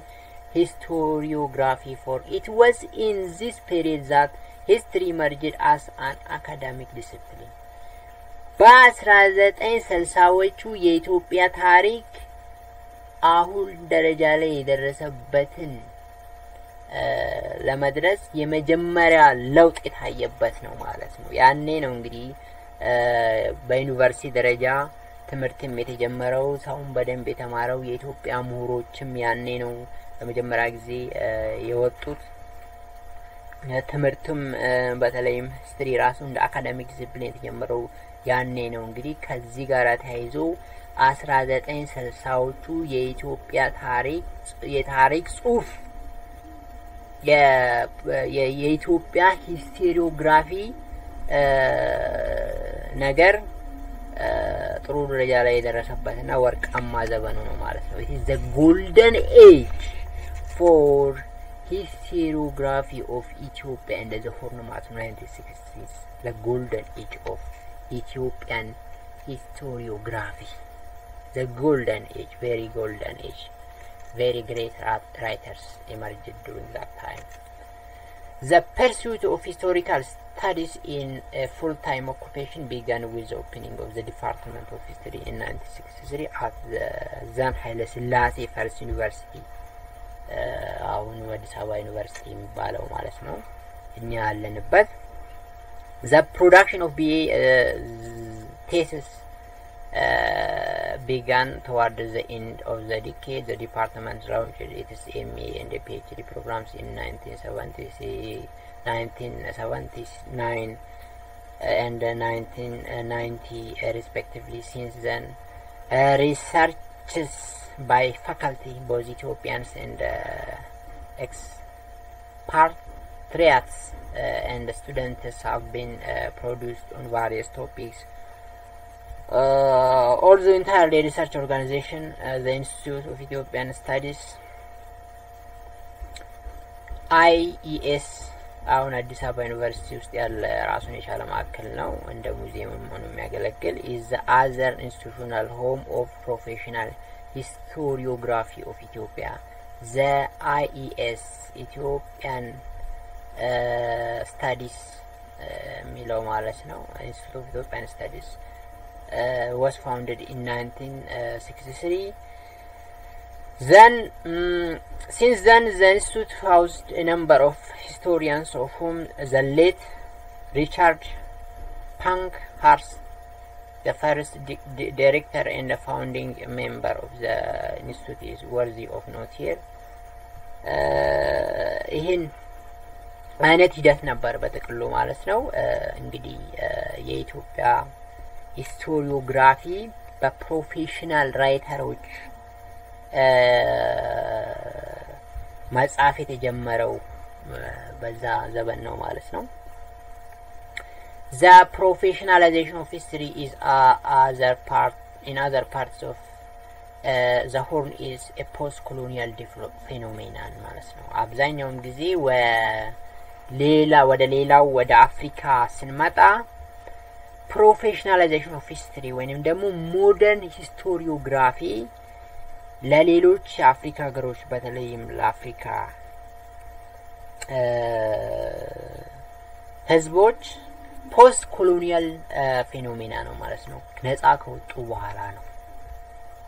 ኢትዮጵያ ግን ያው ቀኝ ስላልተገዛች earlier than any other neighboring African nations ቀደም ብላ ጀምራለች ማለት ነው። with the establishment of independent nations a deeper interest in exploring their own past quietly emerged among African populations, perhaps stimulated by reactions to decades of education in an alien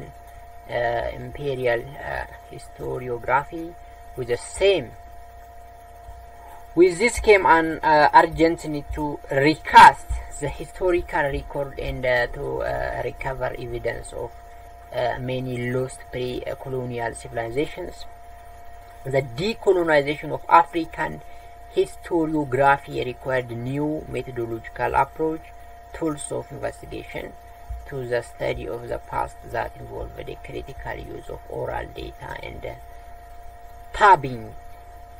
the percept of ancillary disciplines like archaeology, anthropology and linguistics.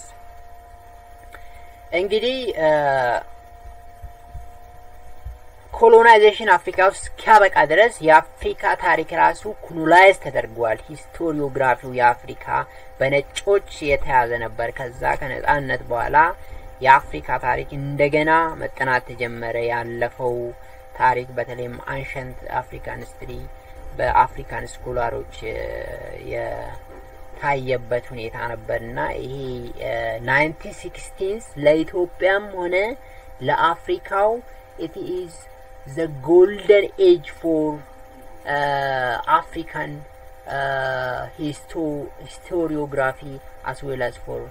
Ethiopia and the Horn of Africa ማለት ነው በጣም ወሳኝ ነው ይሄ ነገር at the same time European intellectuals own discomforts with the Euro centrism of previous scholarship provided for the intensive academic study of African history and innovation that had spread to North America by the 1960s ማለት ነው እንግዲህ ዩሮሴንትሪስት ነበር የአፍሪካ ታሪክ ከነጻነት በፊት የነበረው ማለት ነው ምክንያቱም አውሮፓዎች በፈለጉት እና እነሱ በመሰላቸው ነበር የአፍሪካን ታሪክ ሲጽፉ የነበሩት ከዛ በኋላ እንግዲህ ጥቁሮች ነጻነታቸውን ካገኙ በኋላ የራሳችንን ታሪክ እኛው እናቀው እኛ መናገር አለብን መጻፍ አለብን ተብሎ ብዙ ለውጥ መጣ ሶአስ የሚባል ኢንስቲትዩሽን ስታዲ ተቋቋመ ይሄ the School of Oriental and African Studies የሚባለው ማለት ነው ከዛ ወደ አሜሪካም እንደዚህ አይነት ዲፕሎማንት ነበር አዲስ ሪቮሉሽን ነበር ይሄ ባጥቅሉ ምንድነው የሆነው ከዚህ በፊት በጥቁር ተይዞ የነበረው በነጭ ተይዞ የነበረው የጥቁር ታሪክ ተጨቁኖ የነበረው ቢያስድ የነበረው ታሪክ revolutionized revolutionም ነው ለውጥ historiographical revolutionም እንለው እንችላለን ይሄ የታሪክ አብዮት የታሪክ ጥናት አብዮትም ነበር ማለት ነው geographical context of Ethiopia as a whole the geographical context ስንል መጀመሪያ ስንጀምር እንግዲህ history define ስናደርገው it is a study of past society and its interaction with environment ብለናል ስለዚህ በእያንዳንዱ ማህበረሰብ ታሪክ ውስጥ ጂኦግራፊ አለ environment አለ ከጂኦግራፊና ከenvironment ኮንቴክስት ውጪ የሆነ ታሪክ የለም አልተሰራም ምክንያቱም ታሪክ እንግዲህ የትም ይሰራ የትም ስፔስ ላይ የሚሆን ምድር ላይ የሚሆን ጂኦግራፊካል ኮንቴክስት አለው ማለት ነው ስለዚህ ያንድን ህዝብ ታሪክ ለመረዳት ጂኦግራፊውን መረዳት አለብን environment-ቱን መረዳት አለብን ስለ ጂኦግራፊው ስናወራ ስለ ክላይሜቱን እናነሳለን ከዚህ ጋር ታይዞ በክላይሜቱ የተነሳ ሰዎቹ ሊመርጡ የሚችሉት የኢኮኖሚ አክቲቪቲ አለ ኢኮኖሚውን እናነሳለን አሁንም ከጂኦግራፊ ጋር ታይዞ በሎኬሽኑ ምክንያት በጂኦግራፊካል ፕሮክሲሚቲው ፖለቲክሱ አፌክት ይደረጋል ጂኦፖለቲክስ ምንለው ነገር ይመጣል ማለት ነው ሪሊጅኑም የሚነካ ነገር ይመጣል ብዙ የማህበረሰብ ታሪኮች ከጂኦግራፊካል ኮንቴክስት ውጭ መረዳት አንችልም ለምሳሌ ኢትዮጵያን በተመለከተ ስናወራ የኢትዮጵያ ጂኦግራፊ ለኢትዮጵያ ታሪክ በጣም ማተር ያደርጋል ኢትዮጵያ ሆርን አፍሪካ ውስጥ በመሆኗ ብቻ በጂኦግራፊዋ የደረሰባት ተጽዕኖ አለ ያሳለፈችው ታሪክ አለ ለምሳሌ ኢትዮጵያ ሆርን አፍሪካ ውስጥ በመሆኗ ለአረቡ ዓለም ቅርብ መሆኑ ለሚድል ኢስት ቅርብ በመሆኑ ክርስቲያኑንም እስላሙንም እንድታስተናግድ ሆናለች በተለያየ አጋጣሚ ለወረራም የተጋለጠችበት ጊዜ ነበር ለዩሮፕ ከሌላው አፍሪካ ሀገር ወይንም ከሌላው ዓለም አንፃር ቅርብ ነበር በቋንቋም ኢትዮጵያ ውስጥ ሴሜቲክ ስፒኪንግ ኔሽን አለ ይሄ የሚሆነበት ምክንያት አሁንም እንግዲህ ከአረቡ ጋርና ከእስራኤሉ ወይንም ከሚድል ኢስቱ ጋር ጂኦግራፊካሊ ፕሮክሲሚቲ ስላላት ነው ማለት ነው እናም እያንዳንዱ ሀገር ታሪኩ ሲነሳ ጂኦግራፊው የራሱ ድርሻ አለ ማለት ነው ለምሳሌ ሶማሊያ ሎላንድ በመሆኑ ሎላንድ አካባቢ በመገኘቱ ክላይሜቱ ሞቃታማ በመሆኑ ምክንያት የሶማሊያ ህዝብ የሚመርጠው የኢኮኖሚ አክቲቪቲ አለ ሚንስ ኦፍ ላይፍ አለ ካልቸር አለ ዲቨሎፕ የሚያደርገው ሰርቫይቭ ለማድረግ ማለት ነው ለምሳሌ ከኢትዮጵያ አንፃር የሶማሊያ ህዝብ ግመሎች ያረባል አለባበሱም የተለየ ነው ሃይማኖቱም የተለየ ነው የፖለቲካ ልምዱም የተለየ ነው ይሄ የሆነበት ምክንያት ግማሹን በጂኦግራፊ ነው ማለት ነው ሌላውም እንዳለ ሆኖ ኤርትራም እንዲሁ በቀይ ባህር አካባቢ በመገኘቷ ጂኦግራፊካሊ በጣም ስትራቴጂክ የሆነ ሎኬሽን ነው በጂኦፖለቲክሱ በጣም ሱፐር ፓወሮችም የሚፈልጉት ለብዙ ነገር ወሳኝ የሆነ ነገር ስለሆነ የራሱ የተለየ ታሪክ እንዲኖረው አድርጓል ከኢትዮጵያ የተለየ ጂኦግራፊ ካሎኬሽን ስላለው ማለት ነው ጅቡቲም እንደዚሁ ማለት ነው ሶ ያንድን ሀገር ታሪክ ለመረዳት የግድ ጂኦግራፊውን አንደርስታንድ ማድረግ አለብን ስለ ጂኦግራፊው ስናነሳ ብዙ ወሳኝ ነገሮች ስላሉ ማለት ነው the term Ethiopia as a whole refers to that part of North East Africa which now contains the countries of Djibouti, Eritrea, Ethiopia and Somalia ማለት ነው የሆርን አፍሪካ ሲባል አራት ሀገራትን በውስጡ የያዘ ሪጅን ነው ጅቡቲ ኤሪትሪያ ኢትዮጵያ እና ሶማሊያ ይሄ ጂኦግራፊካል ሎኬሽን ኮሌክቲቭሊ እንደ ሪጅን እዚያ አካባቢ በመሆኑ የራሱ የሆነ ክላይሜት ስላለው የራሱ የሆነ የተለየ ታሪክ እንዲኖረው አድርጓል ማለት ነው ለምሳሌ the horn of africa ከኖርዝ አፍሪካ የተለየ ታሪክ እንዲኖረው ያደረገው ሌላው ምክንያት አንዱ ጂኦግራፊ ነው ማለት ለምሳሌ የኢትዮጵያን ታሪክና የኬንያን ታሪክ ከለዩት ልዩ ካደረጉት የተለያየ ካደረጉት ምክንያት አንዱ ጂኦግራፊ ነው ማለት ነው ስለዚህ ጂኦግራፊ ማተር ያደርጋል ጂኦግራፊ የአንድን ሀገር ታሪክ ከብዙ አንፃር ከክላይሜቱ አንፃር ከዛ ጋር ተያይዞ ኢኮኖሚውን ከዛ በሪጅኑ ፕሮክሲሚቲ ከጎረቤት ሀገር ጋር ተያይዞ በሪሊጅን በካልቸር ብዙ ኢፌክቶች በፖለቲካል ዙሪያ ብዙ ኢፌክት ይኖራል ማለት ነው ያ ለማለት ነው እንግዲህ ይሄን ባጠቀሉ ይሄን ሁሉ ፓራግራፍ አስቀምጫለሁ ማለት ነው ከዚህ ባለፈ ስለማያስፈልግ ሌላ ዲስከሽን አሁን ቀጥታ ወደ ዩኒት 2 ነው የምንሄደው ማለት ኢቮሉሽኑ ፕሮሰሱ ዌልካም ዛሬ በዚህ